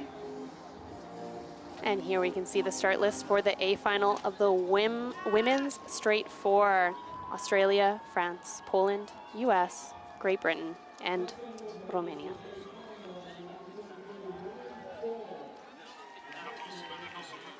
The grandstand, the crowds on shore. Quick look at the roster. Yes, Australia, France, Poland, USA, Great Britain, and Romania. Jacqueline Swick in the stroke seat for Australia. Agatha Uday for France. Isabella Pavlak for Poland in the stroke seat. Caitlin Knifton for Team USA. For Great Britain, Ledis Cabot. And for Romania, Alina Maria Valeci. Poland, USA, Great Britain, Italy, attention. That's the buzzer and the start of the A final for the under-23 women's straight four. Short strokes here to get the boat up and moving. These athletes are going to wind their rate there, and indeed wind they are, with Poland and Romania up at 48 strokes per minute as they try to get their boats up and moving with that advantage right off the start. Your adrenaline is going here. You're getting to get away clean and even, and it looks like the Romanians have done just that as they come through the first couple meters of this women's A final four. It's the backs of the Romanians, such proficient sweep rowers in the 8 and in the 4. Riding now with Romania, it's Amelia Buco in the bow seat. It's Dumitria Yuncanaru in the 2 seat, and then a view of the full field just across. That GB crew in front of us right now seem to have had the best start here, currently leading the field, with the next closest boat being the Australians on the far side of the screen. The Australians are actually part of the Senior National Training Center as development rowers in Penrith. They had a bit of a hiccup recovering from a disruption from COVID after Henley, but came back stronger. And we see there the stroke seat and 3 seat have been swapped after the rep, not unheard of, as they try to find the best combination for the fastest speed. But right now the fastest speed is GB as they cross through first, with almost nothing between US and Australia for second and third. Phoebe Campbell in the bow. Big swing just in front of her, Lauren Carey. Georgina Robertson-Ranger in 3. Ledis Cabot in the stroke seat. Closest to them, well, it's the crew from the United States. Caitlin Knifton, Francesca Raggi, Anna Jensen, and Caitlin Essie. The story of this USA crew, well, it's Texas all day. All NCAA winners. University of Texas back-to-back NCAA golds for their team in 2021, 2022. Coached by Dave O'Neill, the head coach of Texas rowing. So this is a unit that we'll want to keep an eye on as they move through the second quarter. And in fact, for the first time, they put their bow ahead GB. GB with a response, the US at 35, Great Britain running 36, neck and neck up at the top of the field. That's a look, though, on your picture at the combination from Poland, currently running a very close, well, 4th or 5th, your pick. That's right. So we have the US and GB trading blows at the front of the field. Looks like the US has just have the upper hand here as they push just a couple strokes past the GB crew. Then it's back to third. That Australian combination still looking like they're moving very well, biding their time, but they're going to want to make sure that they're staying in contention for the silver medal. And as we come through the 1,000-meter mark, you can see the USA just ahead of GB, Australia a couple seconds behind, then back quite a bit back to Poland, Romania, and France. The Longhorns emblem on the side of the boat. Just fantastic to see. That's right next to the stroke seat, Caitlin Nifton. Again, University of Texas, all four of these athletes, gold medal winners at the 2022 NCAA Championship, which is the highest level of competition for women's rowing in the United States. So absolute dominance for the University of Texas. They've hit a really good stride, the quickest moving boat on the course at a cool 35. Dave O'Neill, wherever you are, you'll be happy to see this.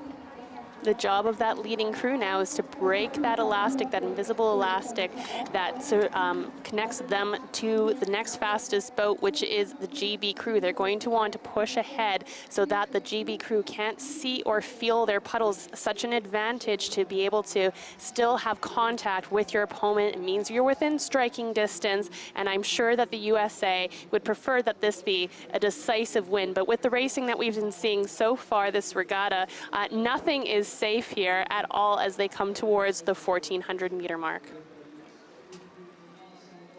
Taking a look then, that's the back of the crew from the USA. Caitlin Essie closest to us in that bow seat. Anna Jensen just in front of her. Little bit of steering trouble here as they move through the third quarter of the race, but seem to have it sorted by the 1,500. It is the USA now with a good 3-second advantage over this combination from Great Britain. Back to Australia, the Aussies trying to get onto the podium, Romania, Poland, France. Big effort from GB, but just not able to keep the pace. Through the 1,500-meter mark, the U.S. combination flirting with the buoy line a little bit there, but still safe as they come through the 500-meter. But this is where everyone is going to be stepping up their game. There's a lot on the line here, medals included, and every single one in this crew and in this field is going to want to have that coveted gold medal around their neck. Here we come, the USA continuing to lead, GB close behind, and Australia still trying to anchor themselves in that third position, fending off Romanian sprint, already at 40, the Romanian crew. The United States up at the top in contention for the gold medal, quickest moving boat on the course, although GB running with them, but is there time to close the gap? All four of these USA athletes came home with a medal from the under-23 World Rowing Championships last year, racing in various categories, but they've come together now representing Texas in a way, certainly with that Longhorn emblem on their shell, coached by Dave O'Neill. Big margin as they close out the women's four, the A final. It is the United States with Great Britain running second at 38 strokes per minute, and then the hunt for bronze, will ever so close. It's going in the favor of the Aussies as they fly through the line. That's the 1, 2, 3. It's the US under-23 World Rowing Championships in the women's four. Absolute elation there from the new world champions.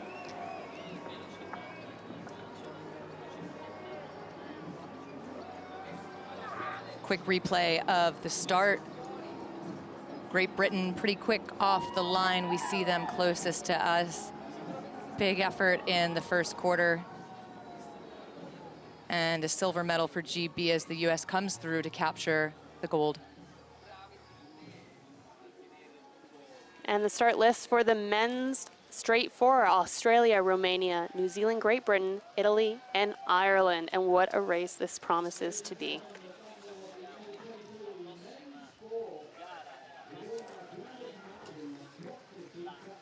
Australia with William Ackerman in the stroke seat. Romania, lane 2, Alexandru Laurentu Danci. New Zealand, stroked by Flynn Elidas Watson. Great Britain, stroked by Drew de Graaf. And riding now with Italy, stroked by Alexandra Bonametta. With Ireland, out of lane 6, stroked by John Kearney. 50 strokes per minute, John, well done. New Zealand quickest off the line. That's the backs of Great Britain. New Zealand, though, leading in the early stages of this race. Theodore Dourlo for GB. That quick getaway from the starting block, so important. You're not going to win off the start, but you can lose off the start. So you want to make sure that you get away cleanly. And it's kind of like pushing a fridge on ice. You don't want to run at it and just keep building up speed and then shifting down onto your race pace. But it doesn't look like anyone will be shifting anytime soon here as they enter this, the highest stakes race of their regatta so far, the A final. Beautiful shot across, giving you a sense of just how tightly packed is, particularly in the first 500 and always, of course, in an A final at the World Championships. GB puts themselves just ahead of New Zealand. Then it's Ireland in such close contention, so GB leading Ireland just barely. New Zealand right in the mix as well. Italy running about a length behind them, back to Romania and the Aussies as the times roll in. Plenty of professionalism, patience, and maturity here at these early stages in the race. Have to be okay with being side by side with another crew. And look at that shot of the Australian men's 4 there. That's a Melbourne crew, except for 3-seat Torben Ungemacht from Sydney. His parents are actually both coaches here. His dad for the men's coxed 4, his mum for the women's coxed 4. And the entire crew coached by Matthew Ryan, Olympic silver medalist in the straight 4 in Beijing. Nice, strong, long strokes here. This combination racing at the 3rd World Cup in Lucerne. So racing in the senior category against the best in the world, taking 10th overall in this very category. GB still up at the top of the field, mid-second quarter, closest threat. Well, that's New Zealand, then back to Ireland. That's the black unisuits of New Zealand. Flynn, Elidas Watson, Campbell Crouch in the 3-seat, Logan Ulrich in 2, Angus Gilbert in the bow. This New Zealand combination, we haven't seen them for a while, but it's worth noting back in 2018 in their junior years, 3 of the 4 raced in the junior men's straight 4, where they took silver. That's Gilbert, Crouch, Elidas Watson all raced together. Ulrich came home with a medal as well in the junior men's coxed 4. So they're back together in action. GB leads them with Ireland hanging in 3rd. Same lineup as at the 500, everyone keeping their margins relatively the same there, although GB has pushed away a little bit from the New Zealand crew.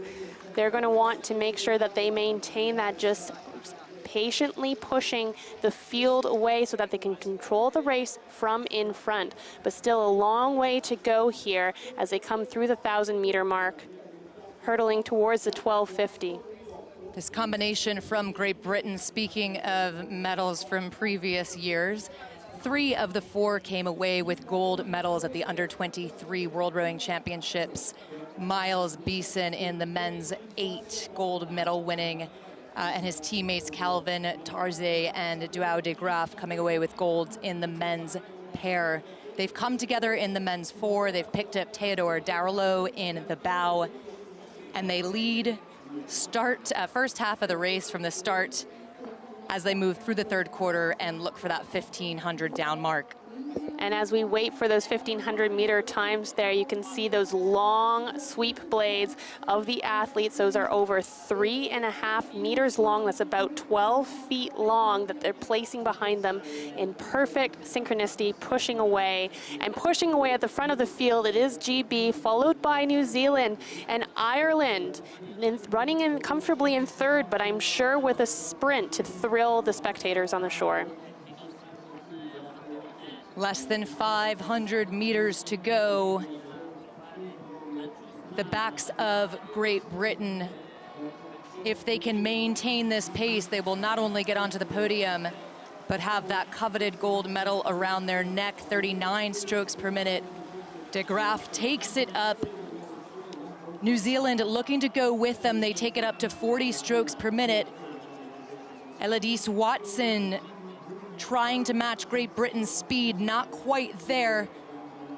Although they're going pound for pound, New Zealand takes it up again a beat, looking to close that margin. They'll have quite a bit of work to do to overhaul Great Britain, but certainly in good contention for the silver. The bronze, well, Team Ireland, can the Irish overhaul New Zealand? Starting to run out of water, but such a thrill to the line. Absolutely, and here they come to thunderous applause. Lightning quick blades there as they storm down here.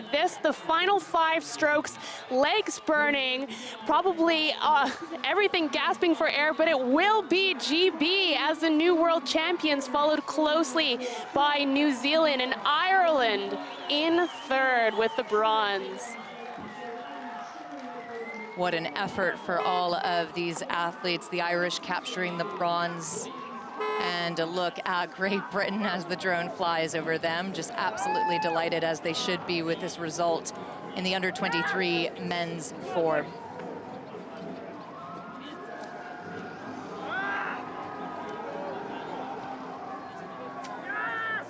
And that's a look at the replays. You may well hear the party in the grandstands. Great Britain fans just absolutely thrilled. Great Britain, such proficiency in the straight 4, such history in that boat category. And here is the A final for your lightweight women's double sculls. Hungary, Italy, Poland in lane 3, GB lane 4, Switzerland lane 5, and Germany in lane 6. We'll head back up to the start then for the A final. Awaiting the starter's call, just absolute silence. It's Hungary, Este Ferrovari and Dorina Zili in the bow seat. Italy, Greta Paravici, Elena Sali. For Poland, lane 3, Victoria Kalinowska, Jessica Sobeczynska, Lauren Madison and Avery Louis for Great Britain. Marion Heineja, Margot Oral for Switzerland. And for Germany, Lia Schneider and Aste Grunduez.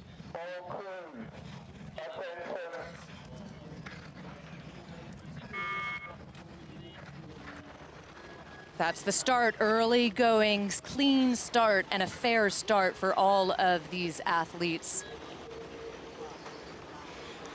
And they're off here with these women would have weighed in 2 hours before this race. They're looking for an average about 57 kilograms across the boat for each athlete. And they're using every single pound of that to their best effect. I find in lightweight rowing, you see such technical rowing as they can't rely on the raw power that heavyweights like myself can get away with. Big swing into the bow, just absolute precision as we look across the full field. So tightly packed, but this combination from Italy, Sale and Paravici making the most of it up at the top of the field. Germany doesn't quite like that though. Bit of a response from the German combination. Lia Schneider into the stroke seat. You can see those blades going in. It's like they just disappear into the water and pull their way through. They make it look so effortless and easy, although I guarantee everyone watching at home that this is absolute agony for the athletes. The adrenaline has started to wear off here, and now they're looking to shift in a mature, responsible way, taking the rate of striking down to a maintainable rhythm there, checking out of the boat, making sure that they're in contention. And as we check out of the boat for them, well, it's Germany just neck and neck with Italy, too close to tell who's in front yet. Switzerland just behind, so we will hear those cowbells as we come down the course, no doubt. And in fourth, we have Poland, followed closely by Great Britain. Times are in for the 500 down. Good first quarter for Germany. And riding now with the Germans, Leah Schneider, Ayes Guindues in the bow. Big swing, emphasizing the back end of their stroke. It's all about the suspension and how many meters per stroke you can haul the boat forward with absolute precision and grace. Absolutely, and they need to propel that boat down in a responsible way. It takes a lot of internal understanding and mental toughness to know if you've gone out too hard and what you can maintain. All of these crews will want to be saving a little bit in the tank for that sprint in an ideal world, and hopefully they get to that point. However, they need to get themselves into contention for those medals first. So we may see some crews having to go a little bit deeper than they'd like to in order to make that happen here. Coming through the 800-meter mark, lots of questions in their minds now as they execute their race plan, one stroke at a time, cheering on each other in the boat. Up at the top, it's Germany under threat from the Italians, but Germany able to hold the advantage in this A final. This Italian combination, Elena Sali, Greta Paravinci, both took home medals from last year's under-23 World Rowing Championships in Varese. It was in the bow, Elena Sali to take the gold in the lightweight women's quad.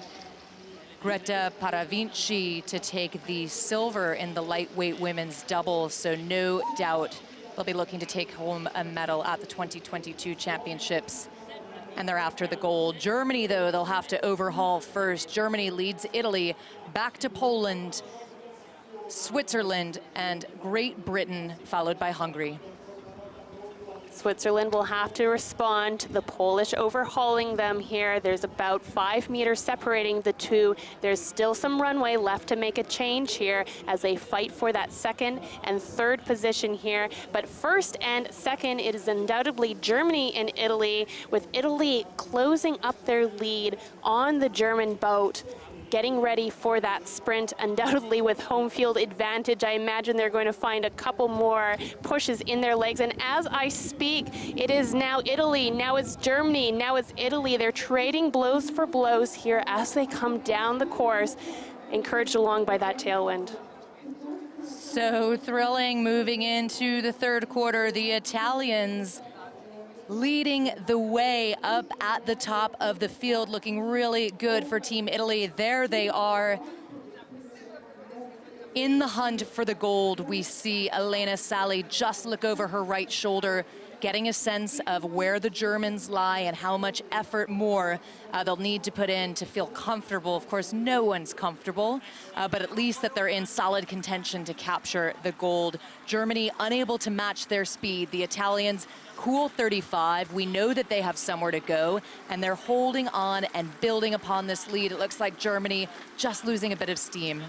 Absolutely, but one word probably going through their mind: opportunity. Here's the chance to dig in deep. We said some athletes will have to go a little bit sooner, and perhaps that's what the Germans seeing as they raise their striking rate to 37 strokes a minute. But I don't think it's enough here as they continue to slip back. Italians continuing through to thunderous applause, moving through the 500 there. You can see at the 1500, you can see at the bottom of your screen, it is Italy in front.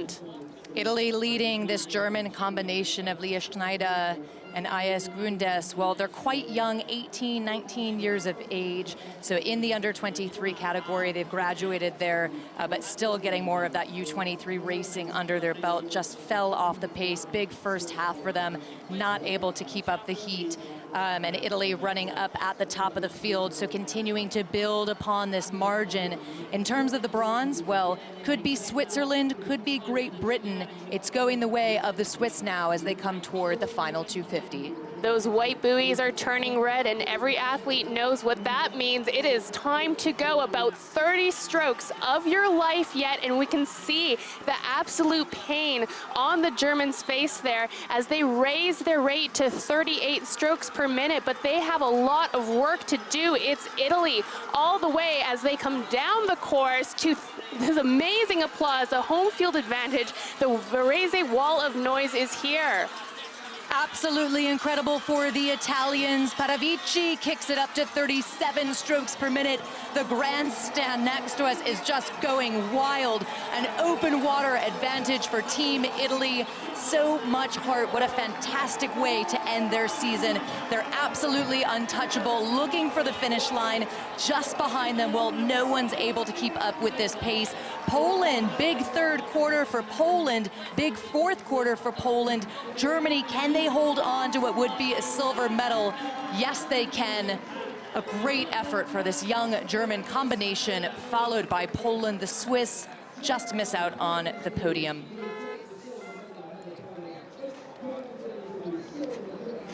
And there you can see exactly what it takes to be world champion. And the jubilant celebration there of the Italians that we've come to know so well over this regatta. They've just had a fantastic last couple of days, haven't they, Colleen? Yeah, fantastic indeed. And we love seeing the blue smoke. Can anticipate that Italian national anthem playing more than once in just a few short minutes. Moving into the A final then of the under-23 men's quad. That's bow number 2 of the Czech Republic, stroked by Daniel Nosek. William Stoop in the stroke seat for the Netherlands. Alexander Finger in lane 3, leading the Germans in the first quarter of this race. Then it's over to Italy, Andre Pazzagili. For New Zealand, Benjamin Mason. And for Lithuania, Arnidas Kelmelis. These athletes will have practiced this start hundreds of times before. They want to get away cleanly, they want to raise the rate, then apply some power and maintain that until they start slowly shifting down onto what is their race pace. Rowing, we start with a sprint, we end it with a sprint, and it feels like sprinting in the middle as well. It's the only sport that uses all 3 energy systems, and these men's quad make it look so easy here. That shell is only about 52 kilos heavy, about 115 pounds, but those blades are about 3 meters long. And we can see them using all of that length here as they absolutely hang off of the blades. What a fantastic side-by-side shot. Can you imagine the noise there, Colleen? Yeah, it's incredible. Italy leading the way, then back to Germany and the Czech Republic. Big swing still in the early goings. We'll see if the Italians can hold this pace that they've set. 39 strokes per minute. Andrea Pazzagalli sets for his crewmates. Matteo Sartori, Leonardo De Toldi, and Nicolo Bizzozero in the bow. Keep your eyes on that Dutch crew as they try to keep in contact with the Czech crew. But it is Italy leading in these early stages, Germany close on their heels. Yeah, Germany, their closest threat as they cruise towards that halfway point. Alexander Finger in the stroke seat.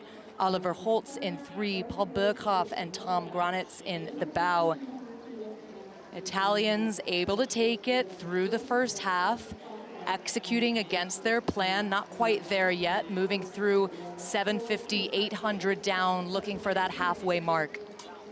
This stage in the race, it's just as mental as it is physical. Your body is telling you that you can't do it anymore, but your mind is telling you that you've done this before many times in training. That's why these athletes train so much, so that they can train at the same pace that they are racing at. And racing they are as they come through the 1,000-meter here.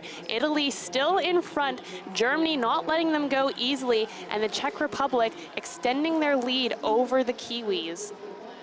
Big swing for the Italians, holding, but Germany moving. Germany, the quickest moving boat on the course, so closing that gap that the Italians have set. This is the challenge for the Italians. Can they sustain the pace that they put down in the first half?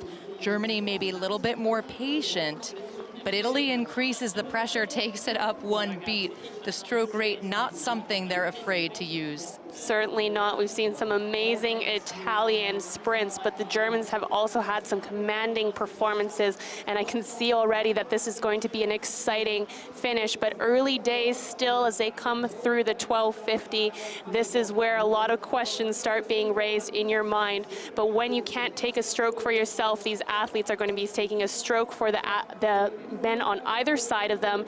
And Germany continues to close that rate there. They are not going to let the Italians go without a fight. Yeah, Germany in the prior round, the semifinal A, B, well, they weren't super quick in the middle of the race. It was really the second half where they gained power to put themselves in that first place position to win the semifinal. So we know that they have somewhere to go at 36 strokes per minute. The Italians up at 39. I would expect Germany to really close this lead. The Italians will have to work super hard to hold them. Italy over Germany, back to New Zealand running third as they close out the final quarter. It is still Italy. Credit to the Italians. They feel the threat of the Germans. They take it up to 40 strokes per minute, and they will not be broken. Absolutely, and Germany responding here as they want to close that lead, but I think that the Italians got a boost from that cheer that off the grandstands just to our right here. They are absolutely flying down the course here, matching the Germans for the fastest moving boat on the water. It's got to be now if the Germans want to go, if they want to get gold, but will it be enough? Andrea Pezzagli of Italy in the stroke seat takes it up again to 41 strokes per minute. That is pushing them away from the Germans. The Germans cannot match their speed. Alexander Finger in the stroke seat. Oliver Holtz just behind him. Time is running out for Team Germany. The grandstand going wild. 44 strokes per minute for the Italians. Just an absolute thrilling finish to the A final and to the Italian season. It's not over yet. Italy takes it up again, 45 strokes per minute, 44. Germany just 3/4 of a length behind them. Viva Italia! Absolute jubilation as it should be. Italy leads Germany. Wow, and New Zealand to capture the bronze. The Italian fans just going crazy. What a thrilling A final. Viva Italia. Viva Italia indeed, as we see the two-seat stand up in celebration, arms in the air, well deserved. We will hear that national anthem one more time. Big effort from the Germans in the second half. You can see them just glancing to their right, but unable to match the speed of the Italians. Job well done to them. Arms in the air for Andrea Pezzagli. Bringing us back to the next A final, the lightweight men's double this time. We have Spain lane 1, Netherlands lane 2, Turkey in lane 3, Italy in lane 4, Ireland in lane 5, and France in lane 6.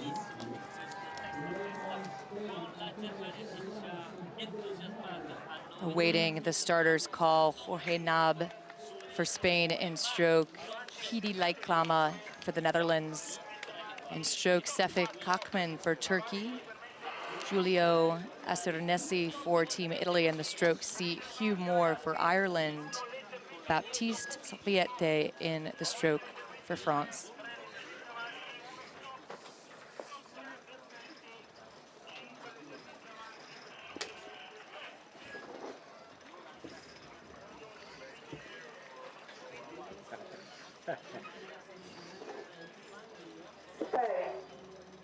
Typically silent at the start. Italy, Ireland, France, attention. And there's a sort of reverence for that silence, so we do like and hope that you can hear the starters up there calling the beginnings of these racings. Up at the start, quick shout out to Manfred Guischwindel, Lawrence Van Kampen. These are our starters, Ana Lucia Kiest. We appreciate all of the hard work that they do to make sure these boats are just perfectly aligned. And as we take a look across the field, well, perfectly aligned, quite level are all of these athletes, with France and Spain on the outside lane, slight advantage.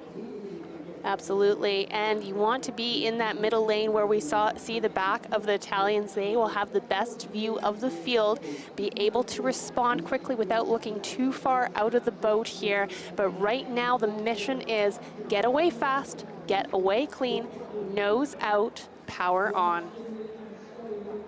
Gutsy start for Spain. Up at 39 strokes per minute, Jorge Nab, Antonio Diaz-Romas in the bow seat. And a full pan across the field.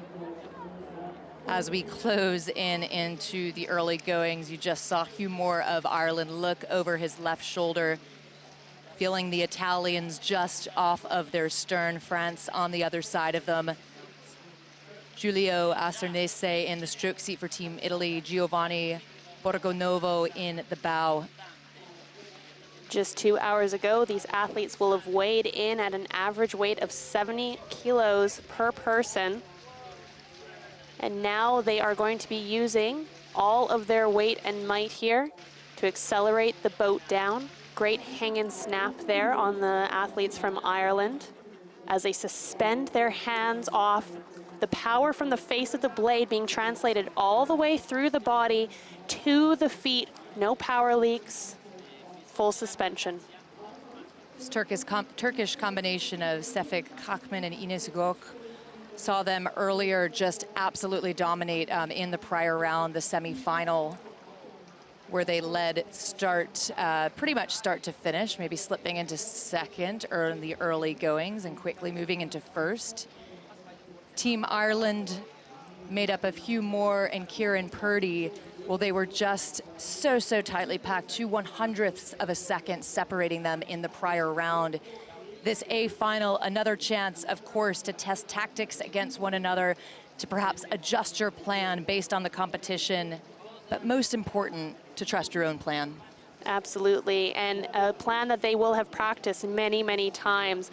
These athletes will have had distilled a race plan, a feeling, a movement, a technical change into 1 or 2 words that they have practiced over and over and over again. Perhaps it's hang and snap.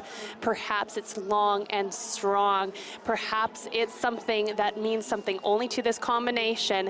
But whatever that race plan is, it seems to be working here for the Spanish as they come through the 1,000-meter first, but barely anything between the Italy and Ireland in close pursuit with France, just on the heels of that Irish combination. Team Spain, Jorge Nab, Antonio Diaz-Romas, just out of your picture. Great pedigree in that shell. Nab taking the gold in the junior men's 4 last year, moving into the under-23 category. He's teamed up with Diaz-Romas, who was in the lightweight men's quad last year, where he finished 4th. So they'll be looking to get onto the podium. They'll have to keep an eye, though, on Italy. Italy overhauling, moving from 3rd at 500, 2nd at halfway, and now looking to win the gold. Turkey then falling a little bit off the pace as Team Italy is on the charge. Giulio Acernese, heat number 2 winners Giovanni Borgonovo. Yes, it looks like that Italian combination is not content to wait until the race, rest of the rates raise their rate. They are going for it first. You can see that gutsy look on the face of the stroke of the Italian. That's Giulio Acernese, and he will be wanting to follow in the footsteps of the other Italian crews. Perhaps they sent some of their power up to him as they continue to hold on to the lead now. Ireland just 4 meters behind them in 3rd. It's France, with Spain trying desperately to stay in the mix but falling behind. Big 3rd 500 for all of these crews as the times roll in. Italy leading Ireland back to France. Heartbreak for Turkey. They'll have a lot of work cut out for them if they want to get on the podium. Spain paying for that big first half of the race. So just not able to keep this hot pace. Then it's back to the Netherlands. Up at the top, Italy shows no sign of slowing down. 40 strokes per minute for the Italians. Absolutely, and the crowd is on their feet as they start to get closer to the 1500. We know the Irish have a sprint in them. They're 6 meters behind. They're not going to wait, but the Italians still at a punishing 40. They are being so brave and so gutsy. They want greatness. They want that gold medal around their neck, and they are not afraid to go for it. Still holding the lead here as Ireland starts to just slip back. They're going so hard. Have they gone out too fast here? Can they hold it for the final 250? Ireland holding, it would seem. Ireland fourth at the 500, now in contention for the silver. No one is catching Team Italy. That is my prediction. Italy takes it up to 43 strokes per minute. Giulio Astornese, Giovanni Borgonovo. Italy is on their feet in the grandstand. Italy moving out of 43, holding that quickest moving boat on the course. Even Team Ireland can't outsprint them this time. Then it's back to France in contention for what would be a bronze. Heartbreak for the Spaniards. Netherlands out of the podium, but Team Italy through the line to win the under 23 lightweight men's double sculls. Absolutely thrilled. Viva Italia. I hope you can hear our Italian colleagues doing the commentary just next to me. Bellissimo, bellissimo, and indeed it is. Up in the air, Giulio Astornese throws his hands. Just thrilled with that result.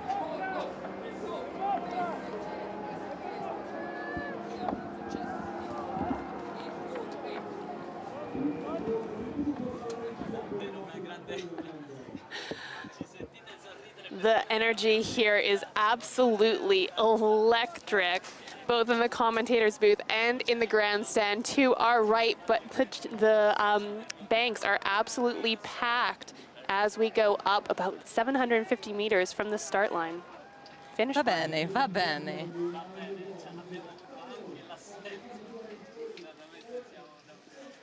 And final of the A for the women's 8. It is Romania in lane 1, Italy, Great Britain, US, Germany, and the Netherlands finishing in lane 6.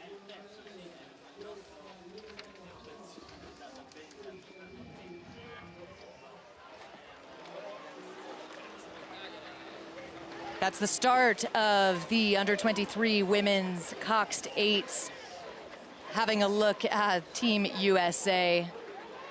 Just absolute dominance in this event as they roll off at 44 strokes per minute. There is nothing like the sound and fury of an 8th start.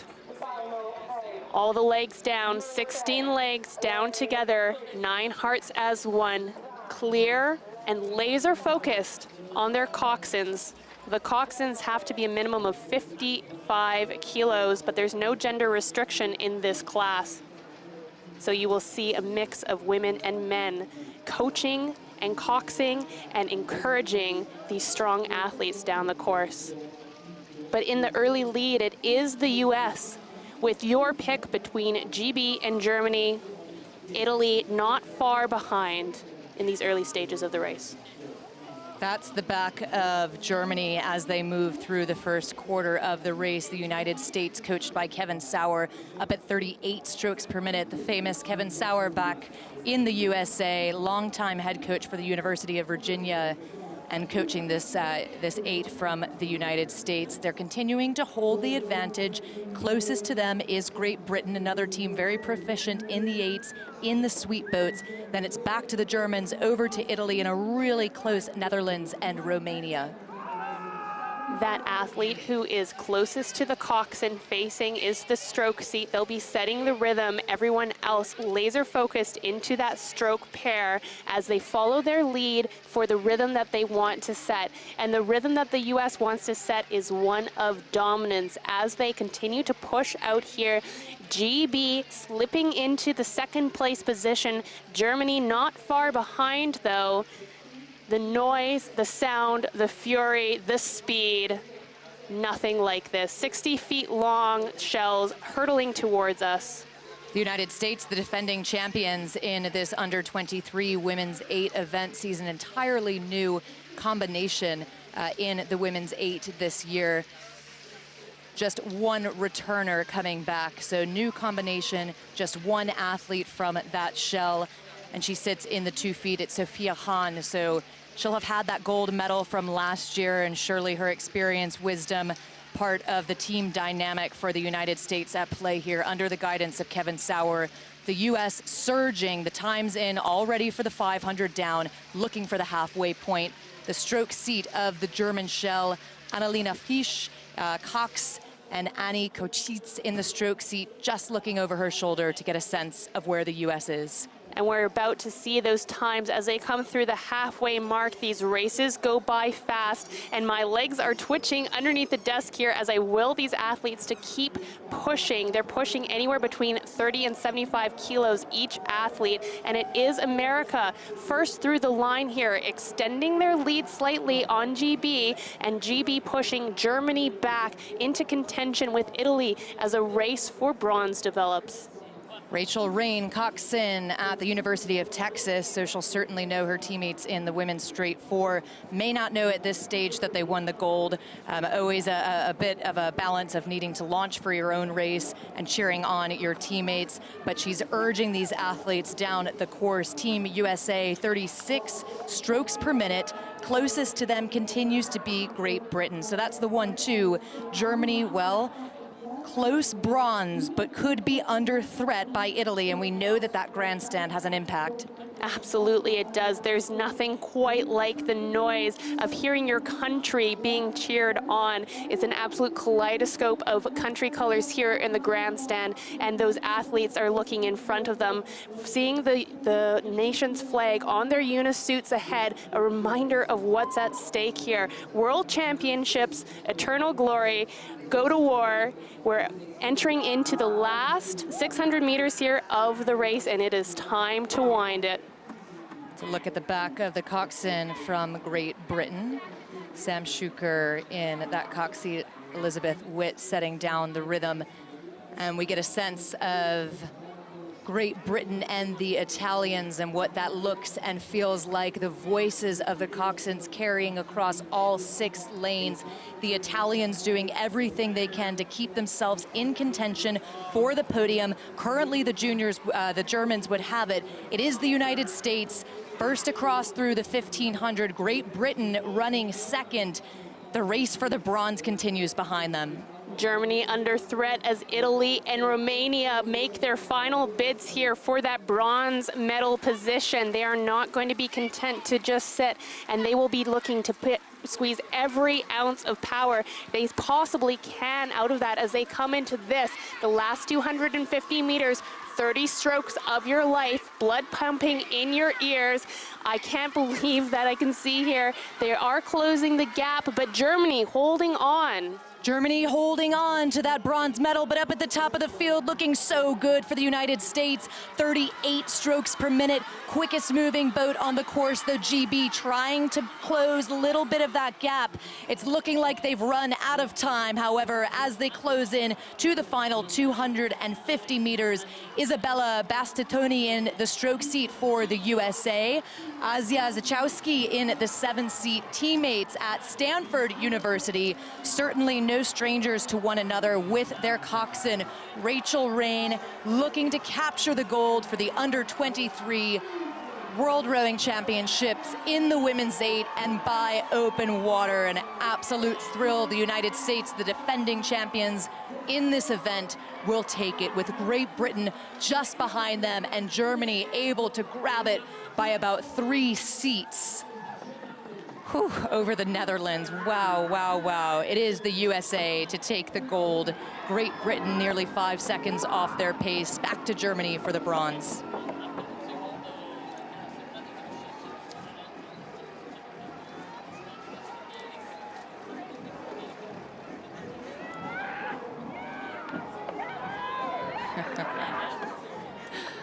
Love to see that authentic celebration there.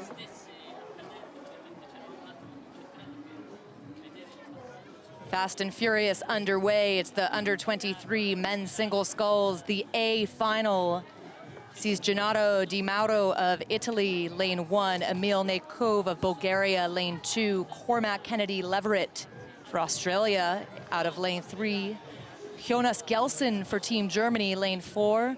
Romain Herat for France, lane 5. And Isaiah Harrison, lane 6.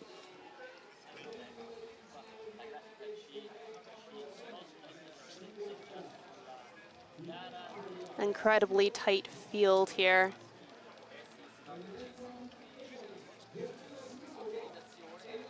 And the biggest event, the most number of entrants in the men's single. It's been a delight to see so many different countries represented. We'll give a moment though and have some reverence for the start, which is typically silent. Start again. New roll call. Italy, Bulgaria, Australia, Germany, France, USA. Attention. That's the buzzer indicating go for the under-23 men's single sculls. It's the A final.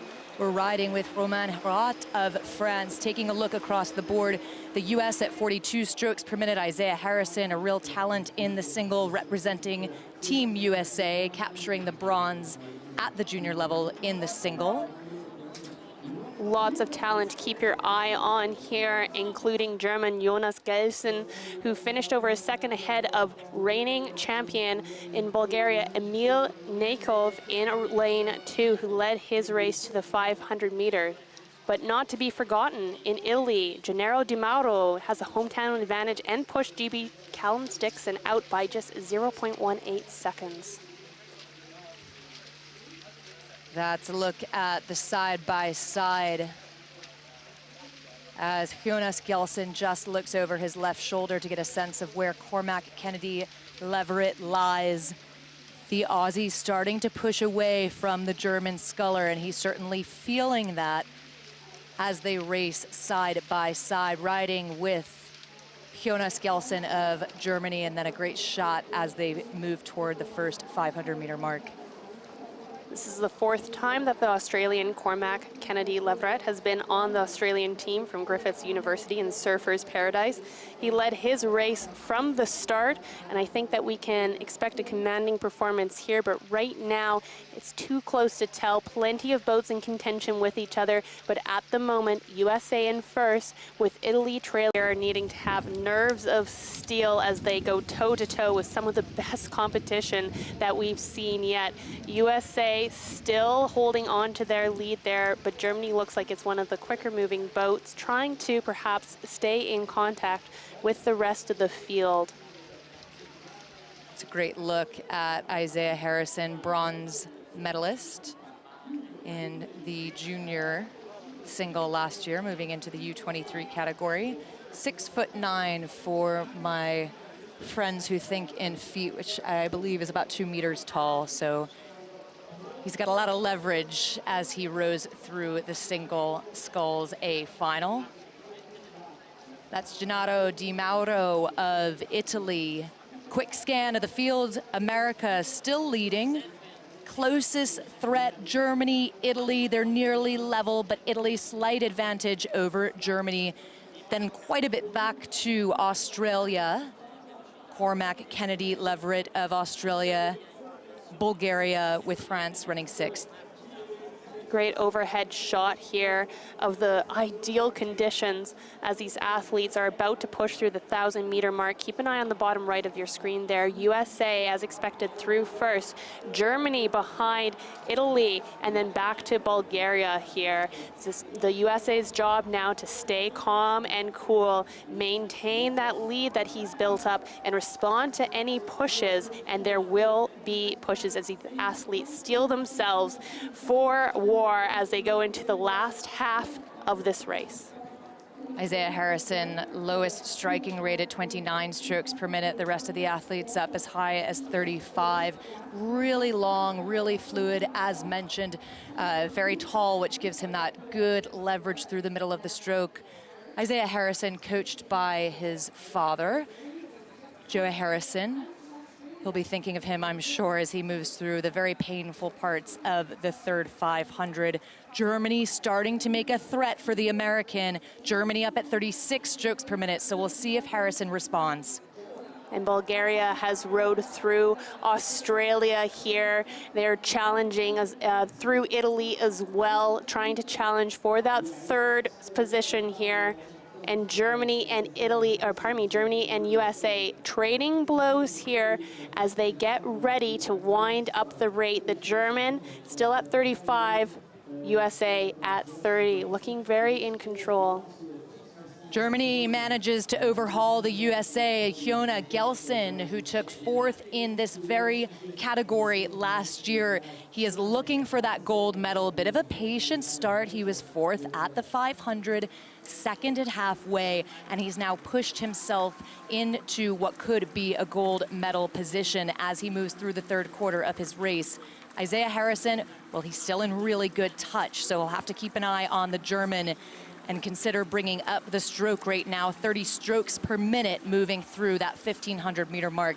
It's Germany leading the United States, and Emil Nekov, the defending champion in this event, running 3rd. Into the final 500 here. These athletes are going to start turning the dial here. They're going to have to increase their rate, increase their power. Everything in their body is going to be yelling that they cannot maintain this, but they absolutely will. It's now not a question of who's strong, but who can mentally push themselves through the pain. And as we look at the American rower, we get an idea of what that might be. Absolutely gritty racing here as you see those buoys turn red, and what a great shot of the cheering that's happening here as the USA and Germany are trying to go for that gold medal spot. Germany holds, Jonas Gelson, patient start, 4th to 2nd to 1st, quickest moving boat on the course, although Isaiah Harrison looking to run with him. That's what's happening at the top of the field, looking good for the Bulgarian for bronze, if he can hold off the Aussie, but it is so tight up at the top. It is looking like Team Germany. What a great effort from Jonas Gelson, who takes it up to 38, 39 strokes per minute. Isaiah Harrison, 34, just not quite able to kick up the stroke rate to run with him, but a hard-fought race nonetheless. It is Germany in his final few strokes. Jonas Gelson, coached by Ralph Holman, to take it through the line in his final strokes. Absolutely thrilling. It's an open water advantage over the United States. Then back to Emil Nekov of Bulgaria, the reigning champion. Jonas Gelson takes the gold.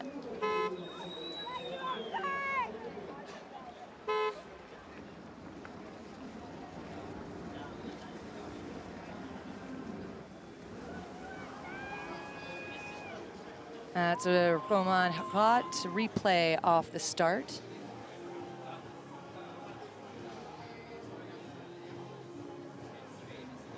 What an impressive field, the biggest field, hyper competitive, most number of entries, and victory for Jonas Gelson of Germany. And into the A final of the women's single sculls. Lane 1, Greece. Lane 2, Great Britain. Lane 3, Ireland. Lane 4, Lithuania. Germany in 5, and Switzerland in 6. Demetria Elena Contu representing Greece. Lauren Henry representing Great Britain. Alison Bergen for Ireland. Dovile Rimkuta for Lithuania. Alexander Frosta, real talent for Team Germany out of lane 5, and Aurelia Maxima Janssen for Switzerland, lane 6.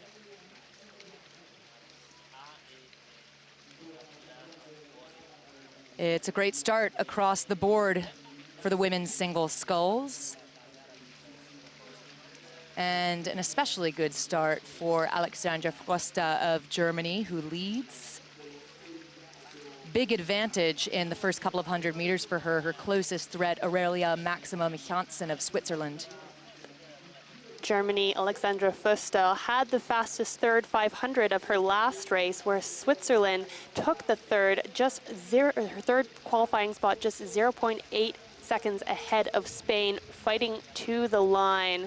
It promises to be a great race here as we see them about to head through the 500-meter marks. Take a look in the bottom right there. It is Germany through first, Switzerland not too far behind, Ireland, and then back to Greece.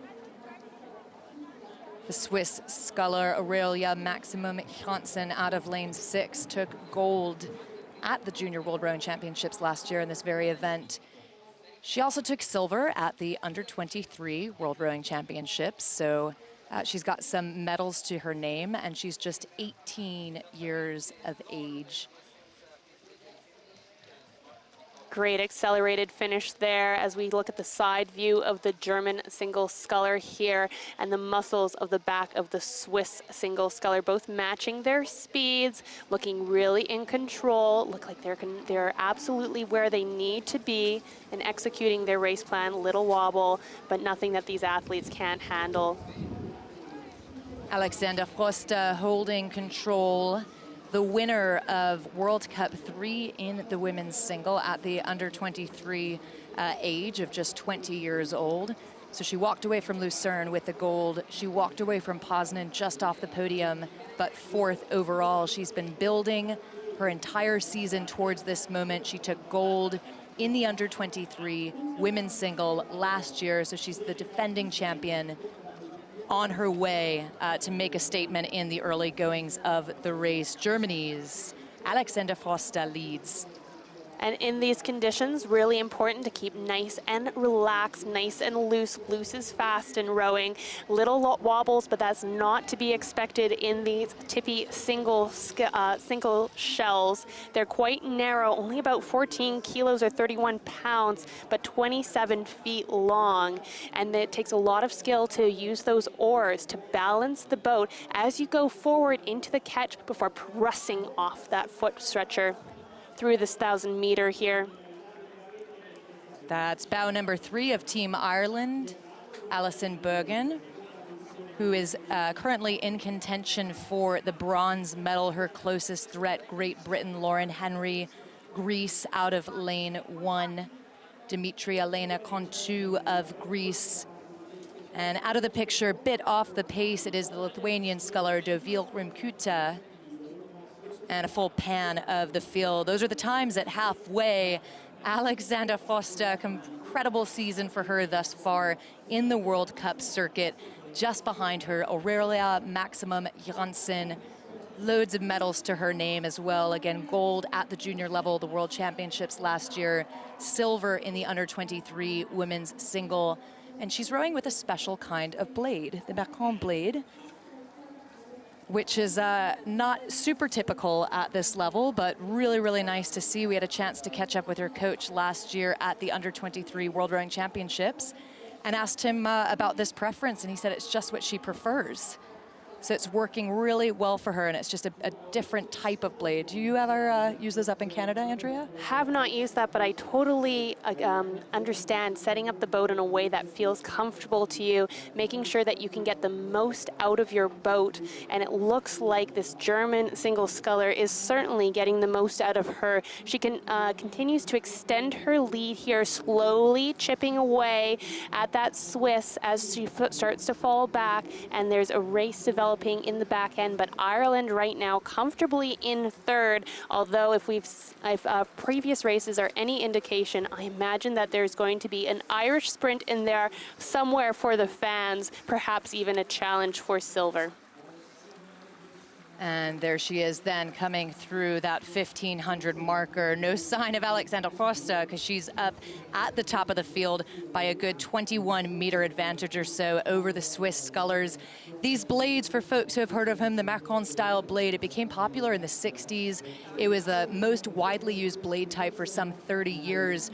Most rowers move on to what we in the States at least call a hatchet blade, so a bigger blade face. But again, that blade just really working for her, oftentimes used at the younger levels. But here she is at the U23 level, racing this A final in absolute style and on her way to what could be a silver medal.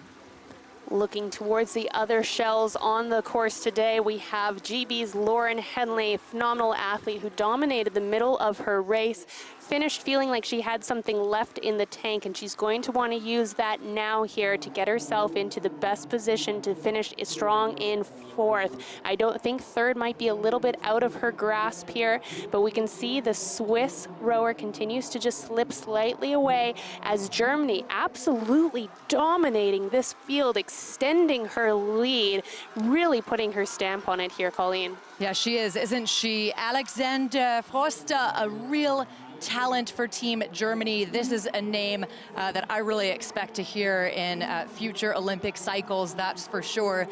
She's just a fantastic athlete, under 23 reigning world champion for Germany, winner of World Cup 3, just off the podium at the second World Cup. She'll be delighted with this win as she comes through. If she's able to hold on to this pace, she shows no sign of slowing down.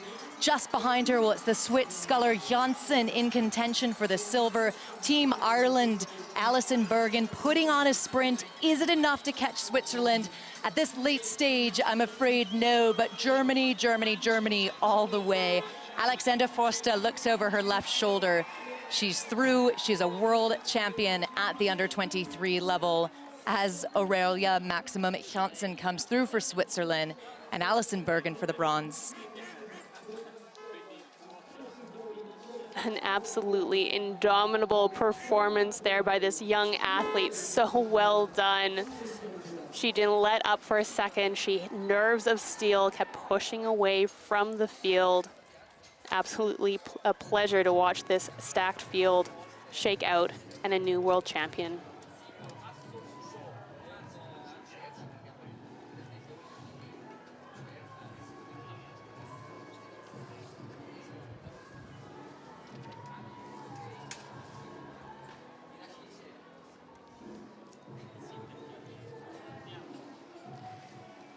Well, we move on to the under 23 men's eights. That's a look at the start list for this A final. Poland, United States, Great Britain, Australia, Germany, and Romania.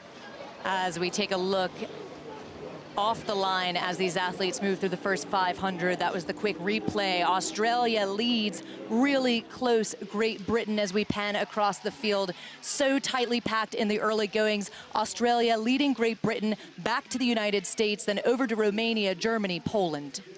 Those coxswains urging their crews on. They will have plans for every single stroke of this start before they do the shift, and we can see the commitment of the athletes hanging on the coxswains. Every word absolutely laser focused here at pushing out the noise, sound, and fury that can only happen in an 8 start. Closing now through the second quarter, looking for that halfway point, but not quite there yet. It is this combination from Australia. Harry Keenan in the coxswain seat, Darcy McCluskey in the 7 seat, Angus Dowson in 6, Alexander McLean, Joshua Hill, Patrick Long, Marcus Emmett, Jamie Arnold in the bow. That's a look at the crew from Great Britain. Scott Cockle in the coxswain seat, Harry Geffen in the stroke, pulling nearly level with the Aussies. So Great Britain running second at the 500, now just ahead of Australia. USA still in the conversation here as they trail in third. Australia just starting to lose a little bit of canvas here. This crew is mostly US based out of Yale and California. The stroke seat, Fergus Hamilton having an MRI on his rib, but pushing through the pain. Nothing could keep him from this A final race, and he is leading his team well as they stay in contention, but GB pushing out, nosing out just ahead of this Australian crew. Those are the times at the halfway. Great Britain, Australia, the United States. Absolutely thrilling as they move through the first half of their race and now well into the second half. Great Britain takes it up to 37 strokes per minute. The Australians hold off the Americans. The Americans will need to take some kind of a move. They bring it up to 37 strokes per minute. In the USA shell, William Degajedzowski, in the stroke seat. James Wright in the 7th seat. Big effort from that stern pair to stay in touch, but Great Britain is just flying.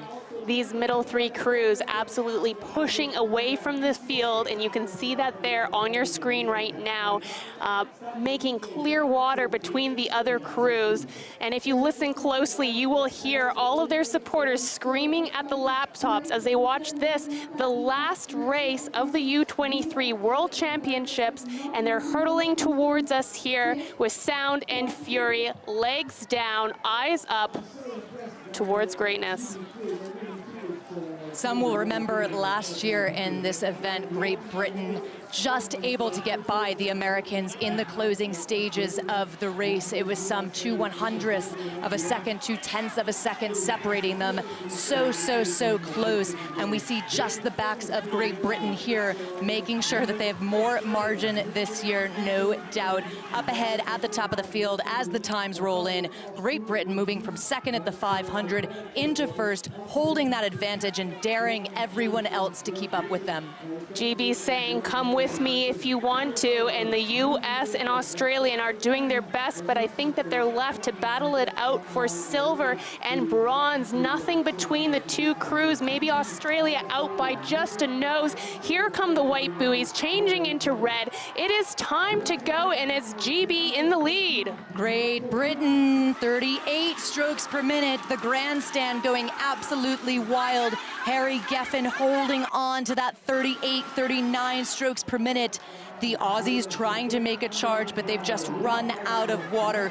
Great Britain holding through the red buoy zone, an absolute spectacle. The battle behind them for silver ensues. The United States and Australia nearly level. The US pushes themselves 41 strokes per minute. Jack Giovanni in the coxswain seat holding on. It's Australia then in contention for the bronze.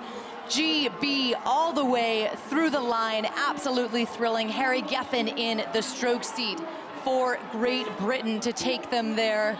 With the United States, a great push, and Team Australia then running in for the bronze. What an absolutely thrilling race. The times rolling in then, indeed. Great Britain to capture first, followed by the United States. The world has a new world champion as we see the elation in the U23 men's 8 from GB there. How exciting was that finish? Absolutely imperious. Harry Geffen in the stroke seat, just charging down the course, and a great effort from the United States at the end as well to move into that silver place position. Coxswain Jack Di in the coxswain seat. William Legendzowski in the stroke seat. Job well done. And then back to Team Australia running third. That's Harry Keenan, Fergus Hamilton in stroke. The quick recap, well, Great Britain decided to make a real push at 500 down, and they just charged the rest of the way. The Americans ran third to the 1500, making that final push in the final stages to overhaul the Australians. That's the 1, 2, 3. And that's the grandstand and the crowd that has grown and grown throughout the week. And certainly on the Saturday here as we look toward the last day of racing tomorrow. But don't leave us yet. We do ask you to stay with us because we'll be streaming the victory ceremonies. You'll hear all of the sights, you'll see the sights and hear the sounds at the finish tower where we're positioned, and from the grandstand, hearing the tower announcers call the victory ceremonies, and just the delight, emotion on the athlete's face. It's just always a pleasure to watch. And of course, we'll hear the national anthem. So many different countries, notably Italy, Germany's had a great day, a good day for Great Britain. All of the nations here, some 61 nations, each with a flag.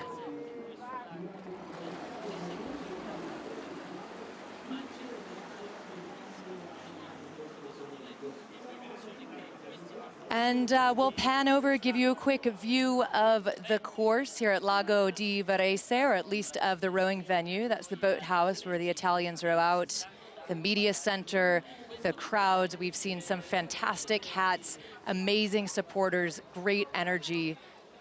And we do thank all of the parents, certainly the volunteers. We thank our wonderful local host, Luca Broghini, up in the tower, the voice of Italian rowing, and Team Australia will know him well. And Andrea, we look to bid everyone adieu. It's just been an absolute pleasure to bring you the racing this afternoon, and we'll be back tomorrow for more A finals. Absolutely. It continues tomorrow. Thank you so much, everyone, for tuning in wherever you are in the world. And please join us for the medal ceremony. Colleen Seville here on behalf of World Rowing. Andrea Proska, gold medal winner in the Women's Canadian 8, sitting in 4-seat. Looking forward to catching you then. And a very good afternoon to you. Thanks and bye-bye.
L'unica cosa, basta, mollo questo e questo lo tengo.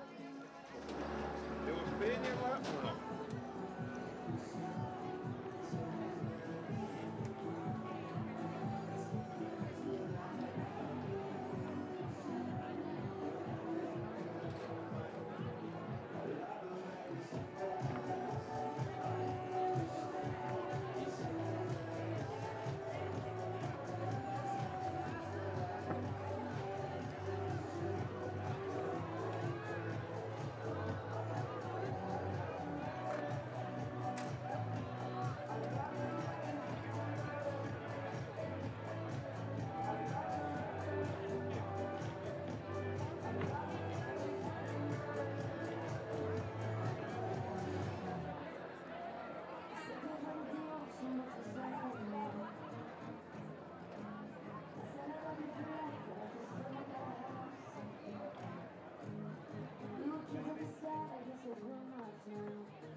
23.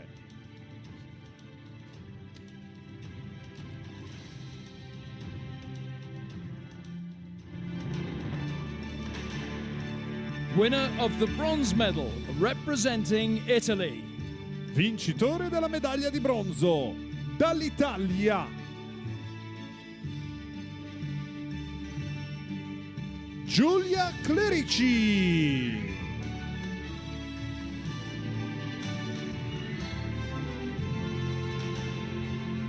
Winner of the silver medal, representing Turkey. Vincitore della medaglia d'argento dalla Turchia, Elis Osbey.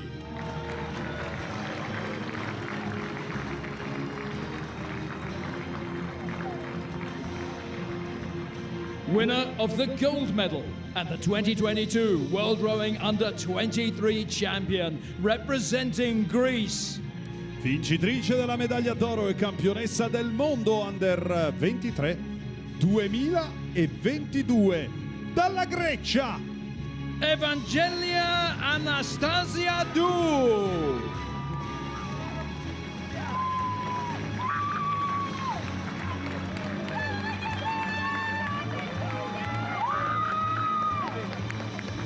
Ladies and gentlemen, the national anthem of Greece. Signore e signori, l'inno nazionale della Grecia.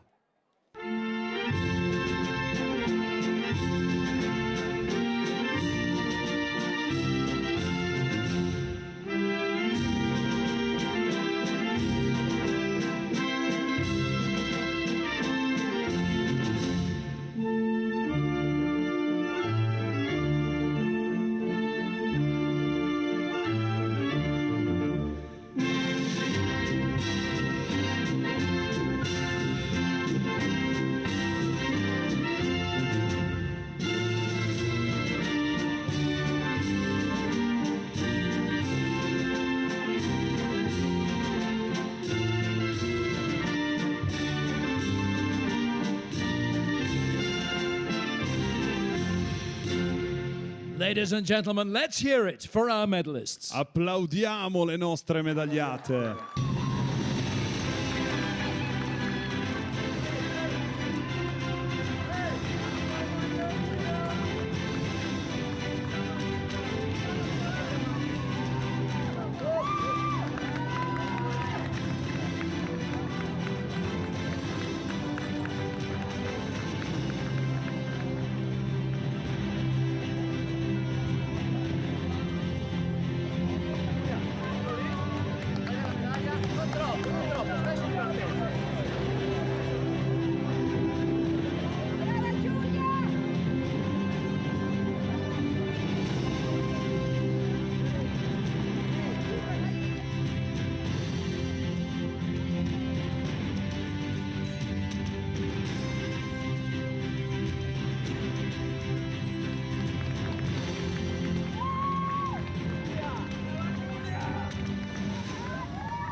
Ladies and gentlemen, the victory ceremony for the Under-23 lightweight men's single sculls. Signore e signori, cerimonia di premiazione singolo Under 23 pesi leggeri maschile.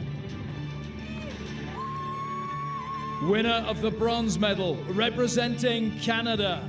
Vincitore della medaglia di bronzo dal Canada, Stephen Harris.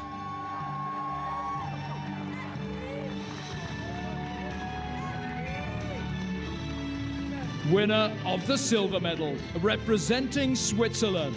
Vincitore della medaglia d'argento dalla Svizzera, Jan Strutzina.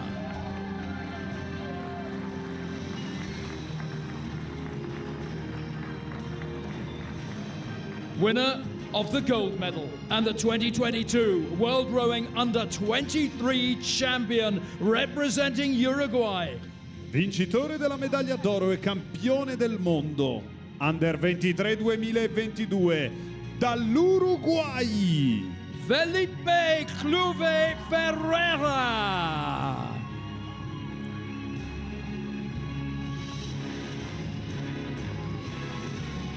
Ladies and gentlemen, the national anthem of Uruguay. Signore e signori, l'inno nazionale dell'Uruguay.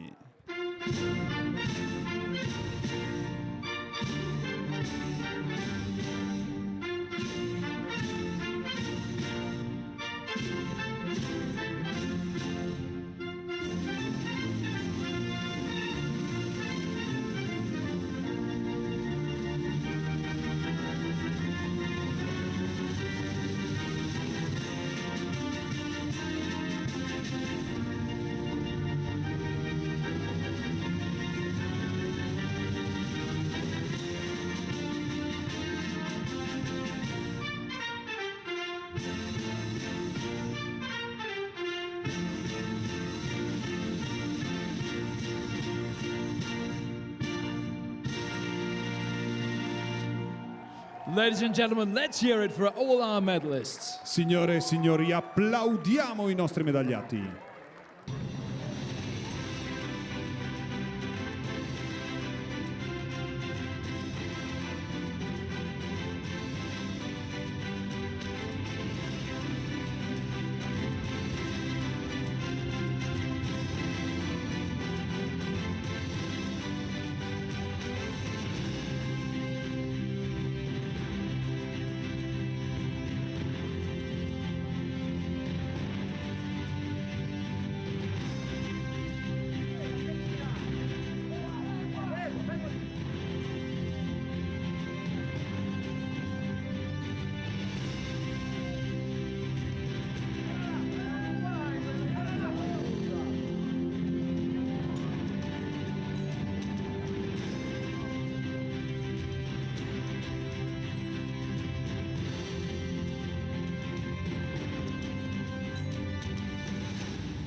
Lo siento, tenemos la próxima ceremonia, ¿vale?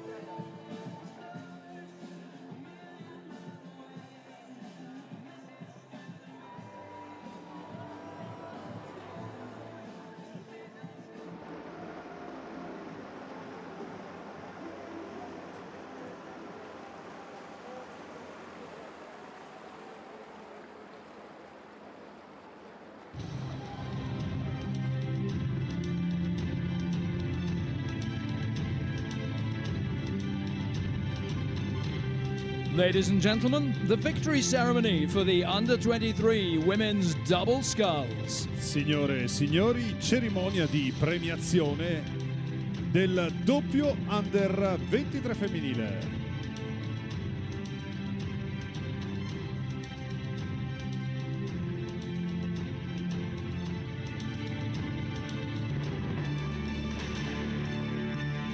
Winners of the bronze medal, Vincitori della medaglia di bronzo. Great Britain.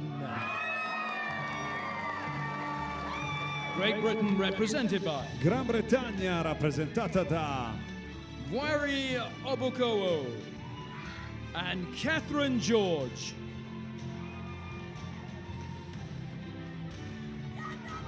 Winners of the silver medal, Vincitori della medaglia d'argento. Canada. Canada represented by Canada rappresentata da Elisa Bollinger and Grace Vandenbroek.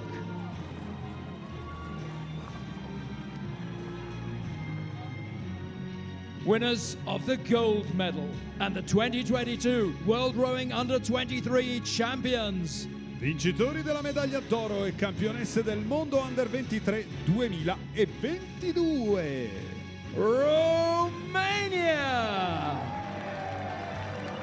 Romania represented by Romania rappresentata da Andrada Maria Morosanu, Iulia Liliana Balocu.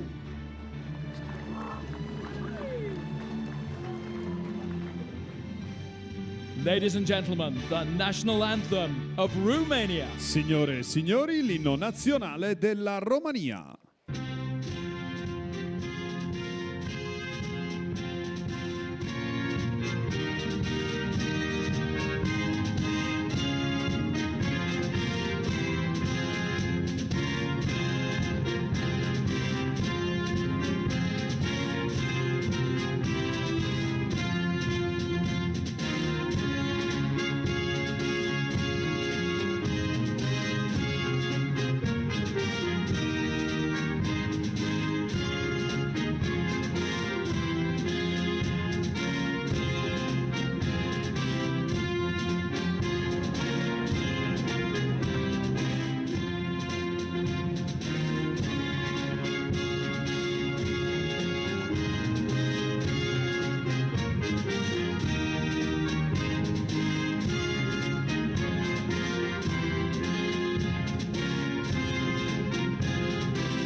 Ladies and gentlemen, let's hear it for all our medalists. Applaudiamo le nostre medagliate.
Congratulations.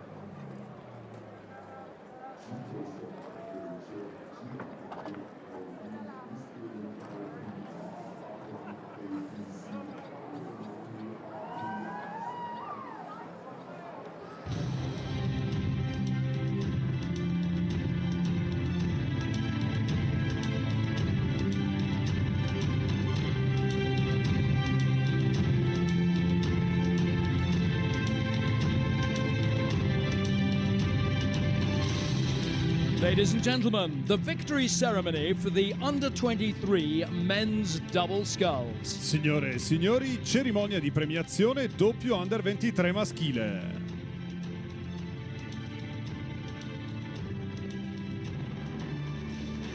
Winners of the bronze medal, Vincitori della medaglia di bronzo.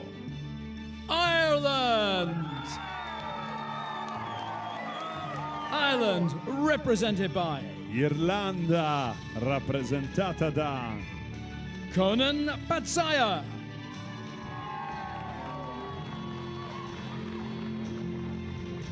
Brian Colch,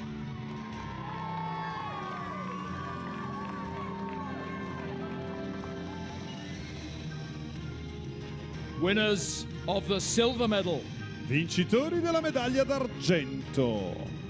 Moldova! Moldova represented by Moldavia, rappresentata da Alexandra Bulat,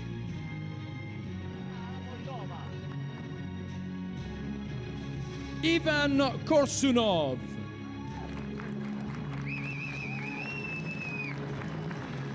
winners of the gold medal and the 2022 World Rowing Under-23 champions, vincitore della medaglia d'oro e campione del mondo Under 23 2022. Belgium!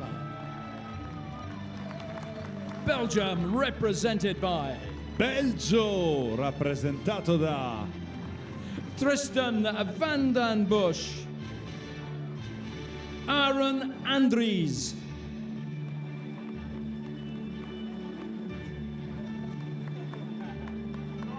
ladies and gentlemen, the national anthem of Belgium. Signore e signori, l'inno nazionale del Belgio.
Ladies and gentlemen, let's hear it for all our medalists. Applaudiamo i nostri medagliati.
Ladies and gentlemen, the victory ceremony for the Under-23 Women's 4.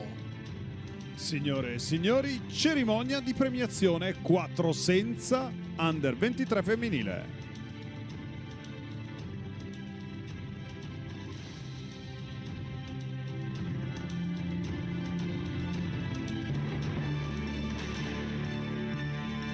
Winners of the bronze medal.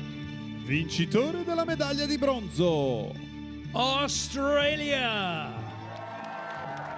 Australia represented by Australia, rappresentata da Eliza Gaffney,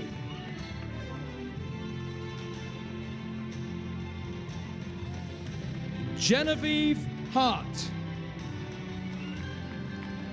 Jacqueline Swick, and Paige Barr. Winners of the silver medal. vincitori della medaglia d'argento. Great Britain. Great Britain represented by Gran Bretagna, rappresentata da Phoebe Campbell, Lauren Carey, Georgina Robinson Ranger, and Lettice Cabot.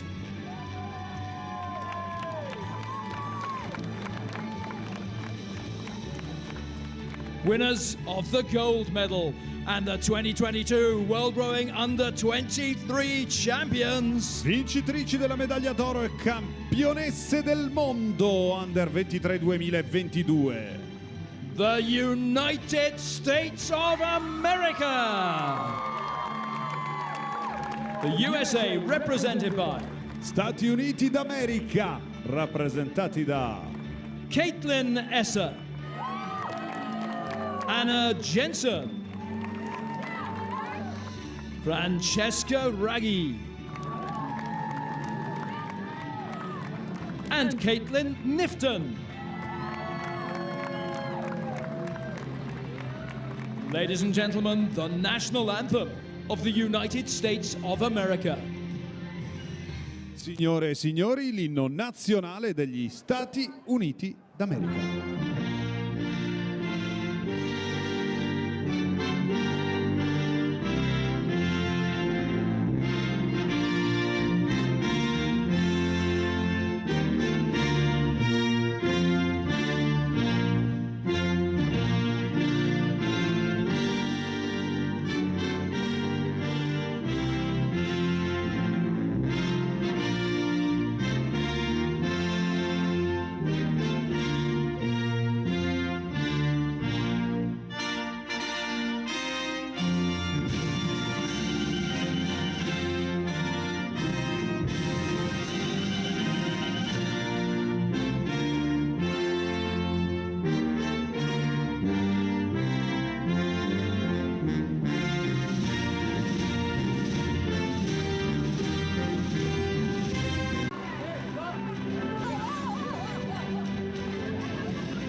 Ladies and gentlemen, the victory ceremony for the Under-23 Men's 4.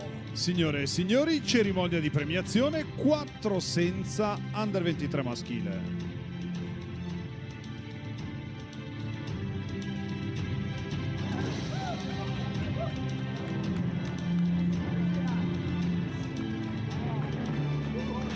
Winners of the bronze medal. Vincitori della medaglia di bronzo. Ireland. Ireland represented by Irlanda rappresentata da Adam Murphy, Nathan Timoney, Andrew Sheehan,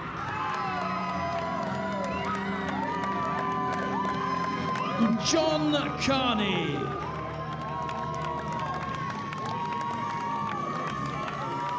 winners of the silver medal.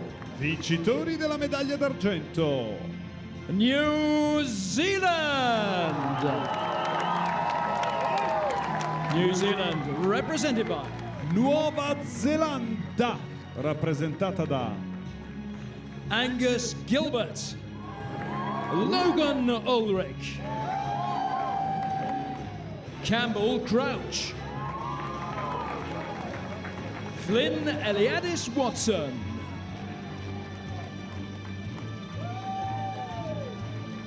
winners of the gold medal and the 2022 World Rowing Under-23 champions. vincitore della medaglia d'oro e campione del mondo Under 23 2022. Great Britain! Great Britain represented by Gran Bretagna rappresentata da Theodore Darlow, Miles Beeson,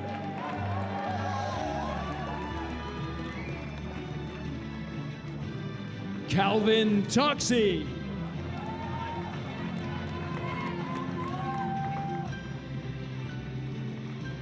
Douwe de Graaf,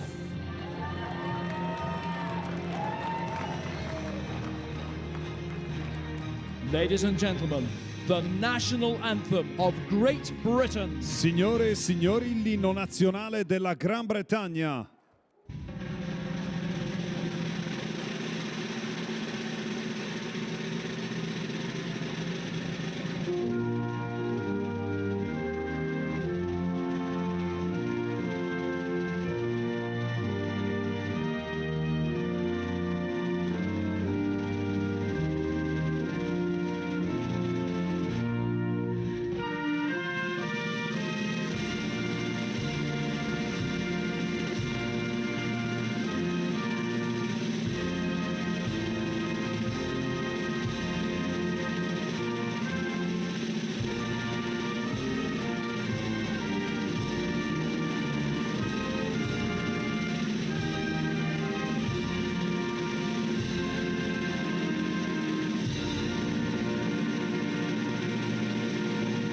Ladies and gentlemen, let's hear it for all our medalists. Applaudiamo i nostri medagliati.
Ladies and gentlemen, the victory ceremony for the under-23 lightweight women's double sculls.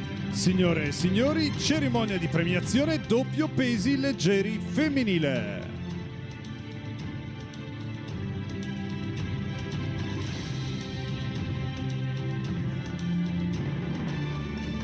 Winners of the bronze medal.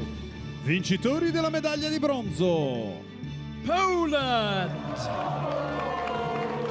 Poland represented by Polonia rappresentata da Jessica Sabaczynska, Victoria Kalinowska,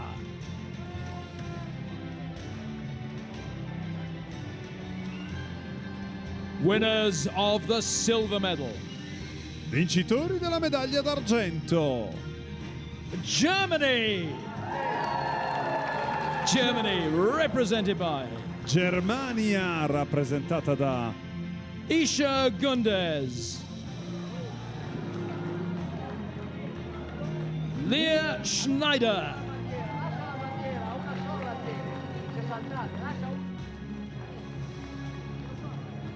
winners of the gold medal and the 2022 World Rowing Under-23 champions. vincitrici della medaglia d'oro e campionesse del mondo Under 23 2022. Italy!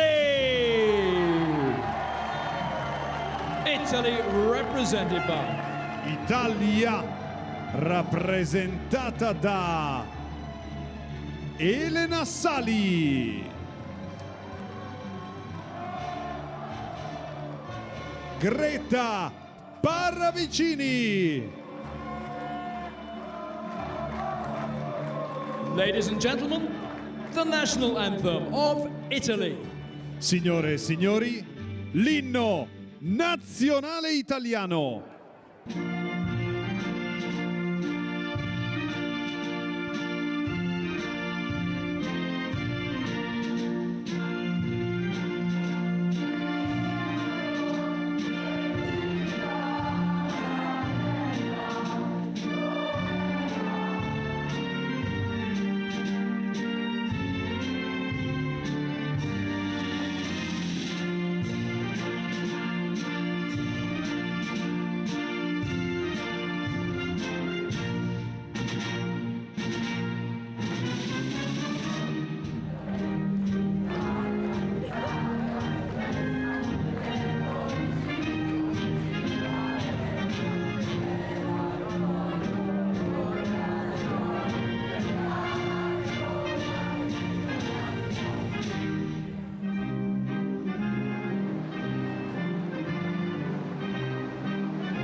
Ladies and gentlemen, let's hear it for all our medalists. Signore e signori, applaudiamo forte le nostre medagliate.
Ladies and gentlemen, the victory ceremony for the under-23 men's quadruple sculls. Signore e signori, cerimonia di premiazione 4 di coppia under 23 maschile.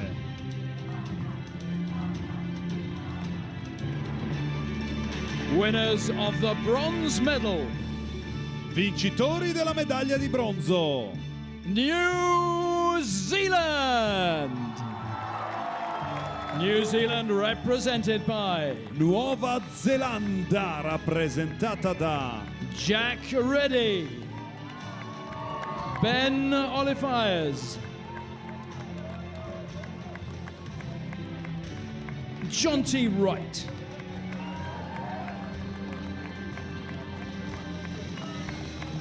Benjamin Mason,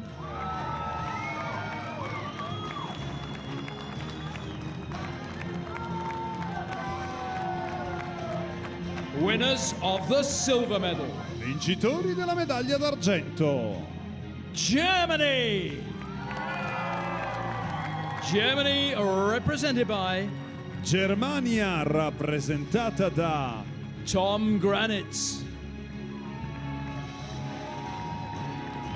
Paul Berghoff,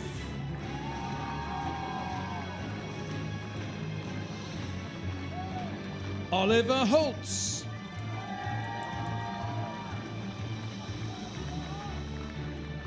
Alexander Finger,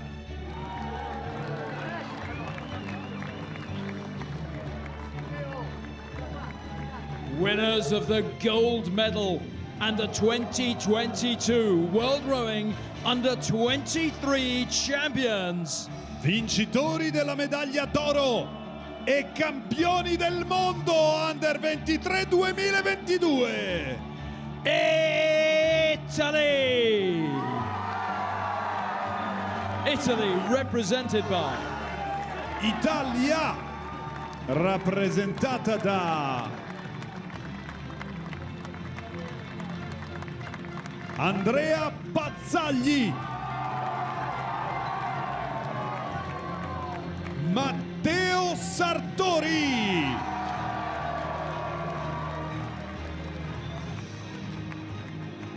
Leonardo Tedoldi,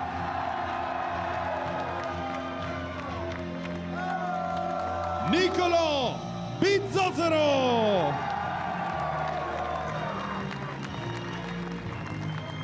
Ladies and gentlemen, the national anthem of Italy. Signore e signori, l'inno nazionale italiano.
Ladies and gentlemen, let's hear it for all our medalists. Sentiamo per i nostri medagliati.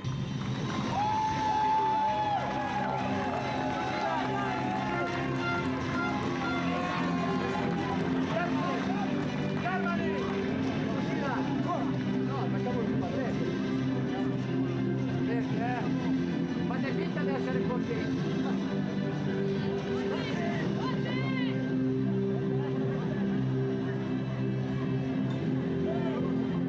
Italia qua, cazzo,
Ladies and gentlemen, the victory ceremony for the under-23 lightweight men's double sculls. Signore e signori, cerimonia di premiazione doppio under 23 pesi leggeri maschile.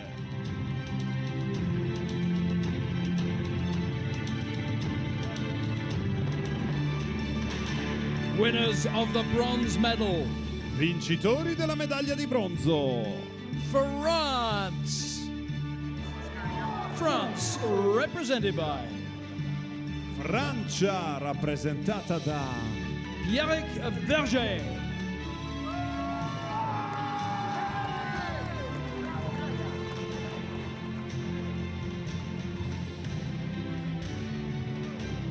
Baptiste Savayet.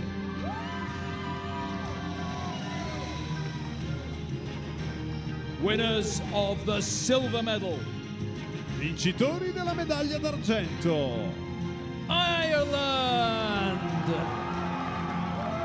Ireland, represented by Irlanda, rappresentata da Kieran Purdy.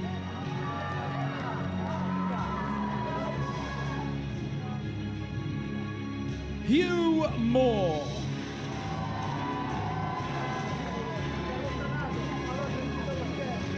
Winners of the gold medal and the 2022 World Rowing Under-23 Champions. vincitori della medaglia d'oro e campioni del mondo 2022.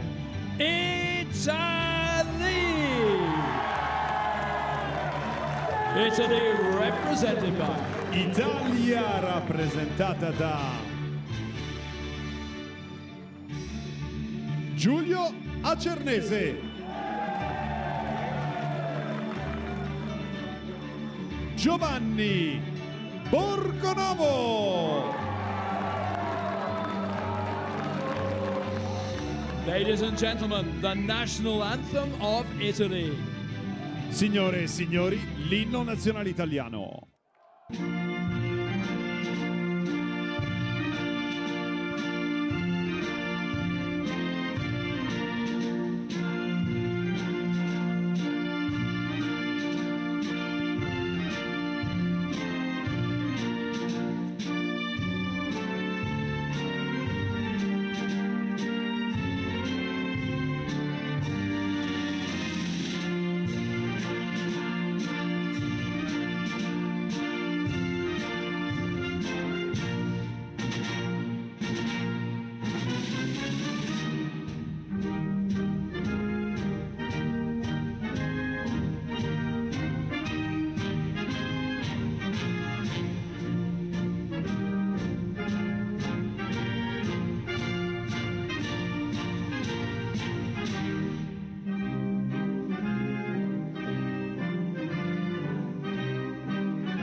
Ladies and gentlemen, let's hear it for all our medalists.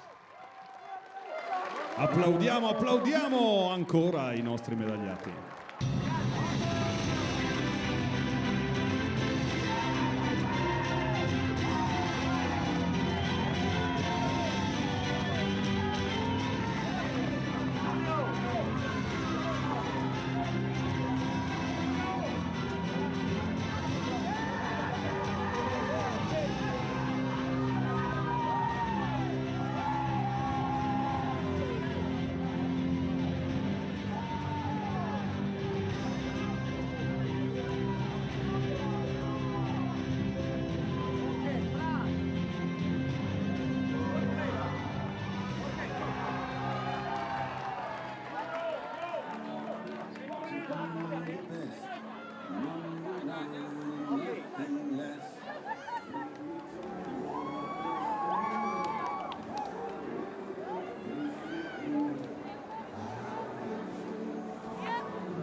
Ladies and gentlemen, the victory ceremony for the Under-23 Women's 8. Cerimonia di premiazione 8 Under 23 femminile.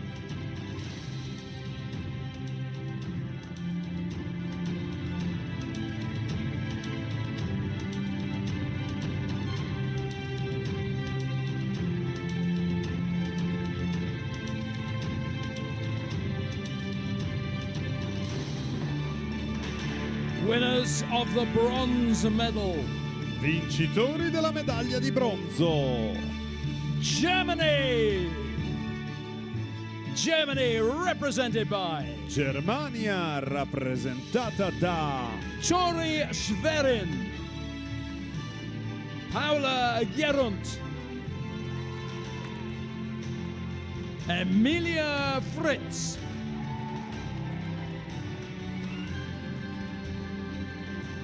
Olivia Clutton, Louise Bachmann,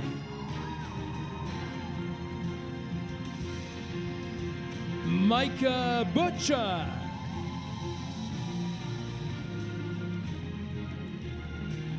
Lena Meurs,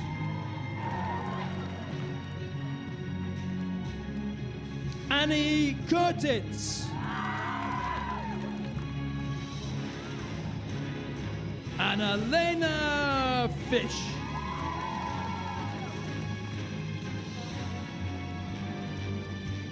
winners of the silver medal. vincitori della medaglia d'argento. Great Britain!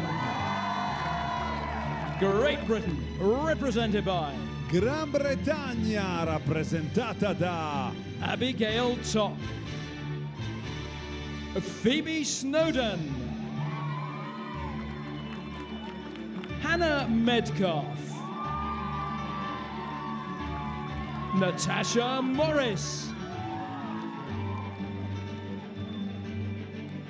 Catherine Keller, Zoe Sheska, Daisy Bellamy, Elizabeth Witt, and Sam Mashuka.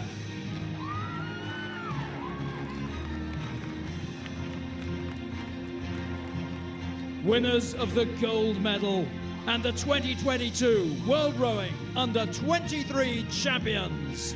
vincitori della medaglia d'oro e campione del mondo Under 23 2022. The United States of America. The USA represented by Stati Uniti d'America rappresentati da Hannah Heidefeld, Sophia Hahn, Madison Moore, Camille Vandermeer, Margaret Hedman, Katya Nitsch, Aisha Tchaikovsky, Isabella Battistoni, and Rachel Ray.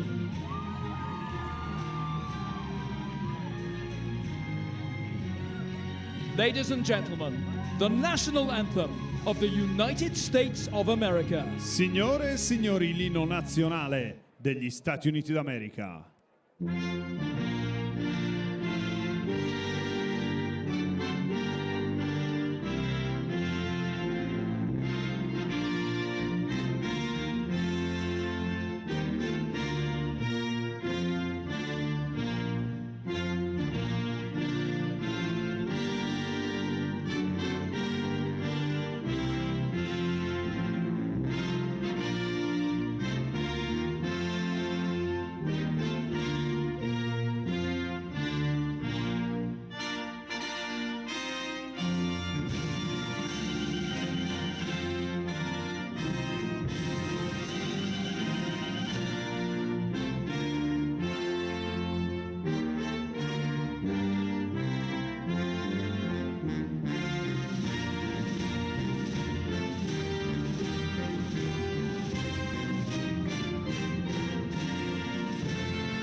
Ladies and gentlemen, let's hear it for all our medalists. Applaudiamo le nostre medagliate.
Ladies and gentlemen, the victory ceremony for the Under-23 men's single sculls. Signore e signori, cerimonia di premiazione singolo Under 23 maschile.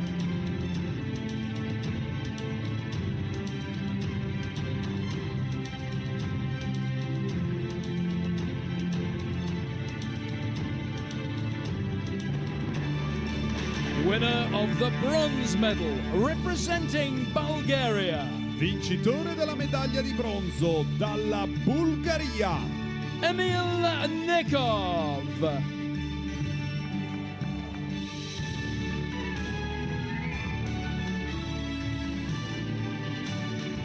Winner of the silver medal, representing the United States of America. Vincitore della medaglia d'argento dagli Stati Uniti d'America, Isaiah Harrison.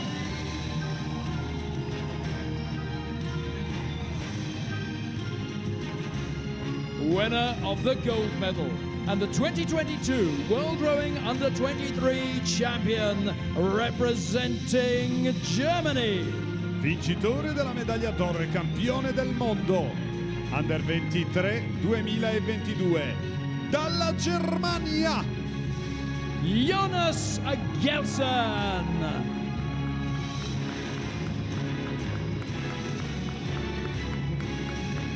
Ladies and gentlemen, the national anthem of Germany. Signore e signori, l'inno nazionale della Germania.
Ladies and gentlemen, let's hear it for all our medalists. Applaudiamo i nostri medagliati.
No, we're not good there.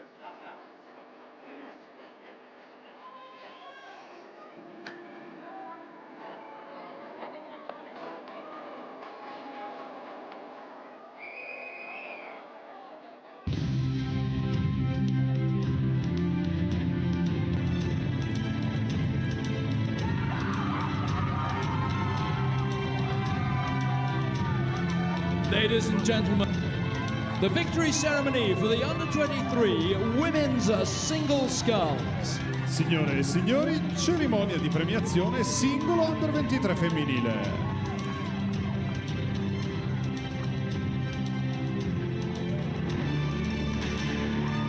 Winner of the bronze medal representing Ireland. Vincitrice della medaglia di bronzo dall'Irlanda, Alison Bergin.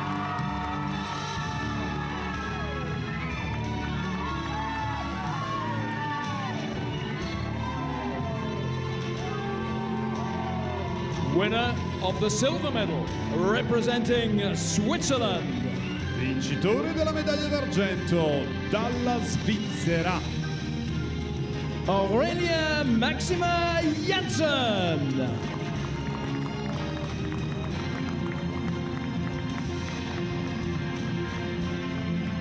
Winner of the gold medal and the 2022 World Rowing Under 23 champion representing Germany.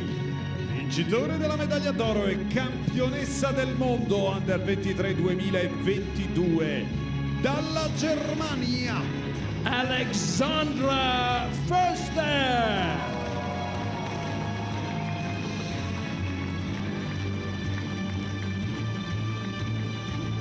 Ladies and gentlemen, the national anthem of Germany. Signore e signori, l'inno nazionale della Germania.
Ladies and gentlemen, let's hear it for all our medalists. Applaudiamo tutte le nostre medagliate.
Celotto!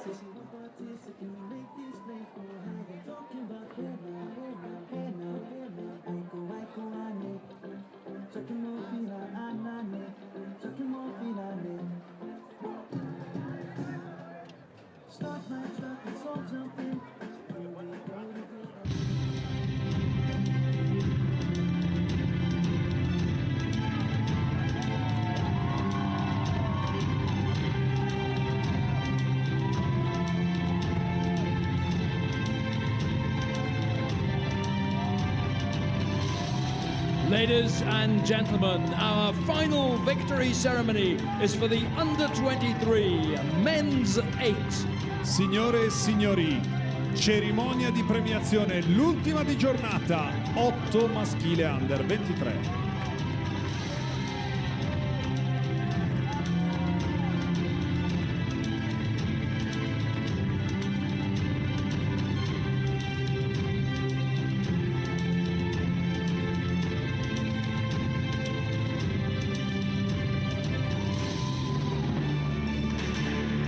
Winners of the bronze medal, Australia! Vincitore della medaglia di bronzo, Australia! Australia represented by Australia rappresentata da Jamie Arnold, Marcus Emmett, Patrick Long, Joshua Hill, Alexander McLean, Angus Dawson, Darcy McCluskey, Fergus Hamilton, and Harry Keenan. Winners of the silver medal, vincitori della medaglia d'argento, the United States of America. The USA represented by Stati Uniti d'America rappresentati da Kai Hoyt, Alexander Abuhov, Adam Campaign, Charles Fargo,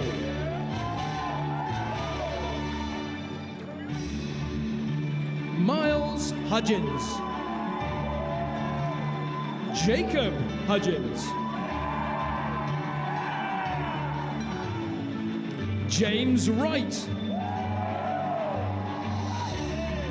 William Leganzowski, and Jack DiGiovanni.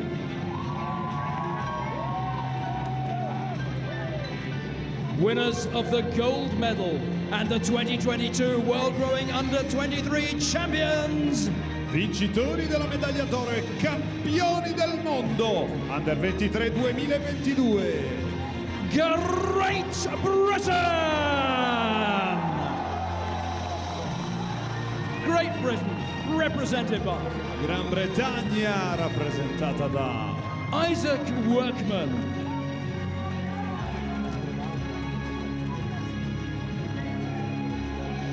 Theodore Bell,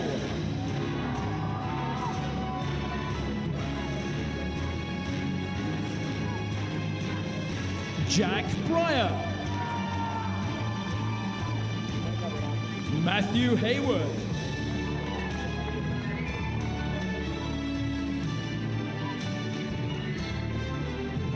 Thomas Horncastle, Thomas O'Sullivan,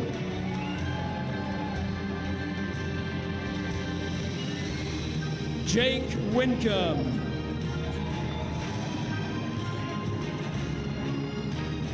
Harry Geffen,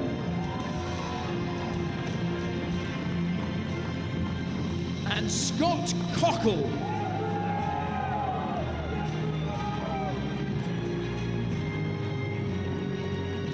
Ladies and gentlemen, the national anthem of Great Britain. Signore e signori, l'inno nazionale della Gran Bretagna.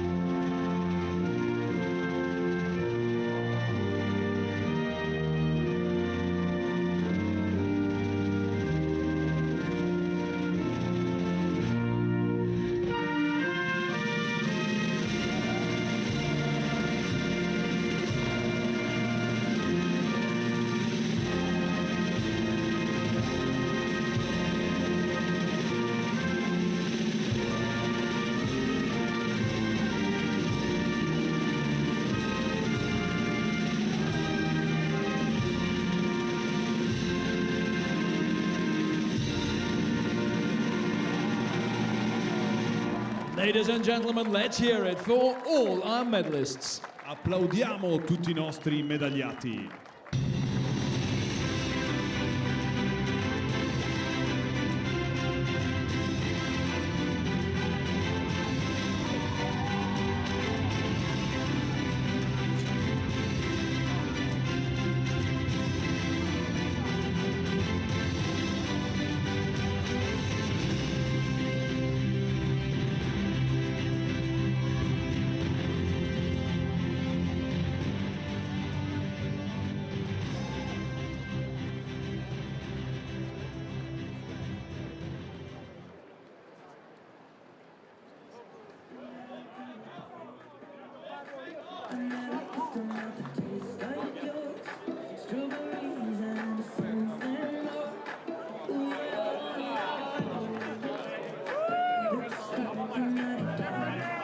Ladies and gentlemen, that concludes a fabulous day's competition and ceremonies here in Varese. Thank you so much for your support, and you've created such a great atmosphere here as well. And thank you for following us on the stream around the world as well. Also, we should pay thanks to our officials, to our organisers here, and to our volunteers, and not least to the medical parties, both out on the water and in the tents in the boat park. Thank you very much for making sure that everyone's been able to keep safe.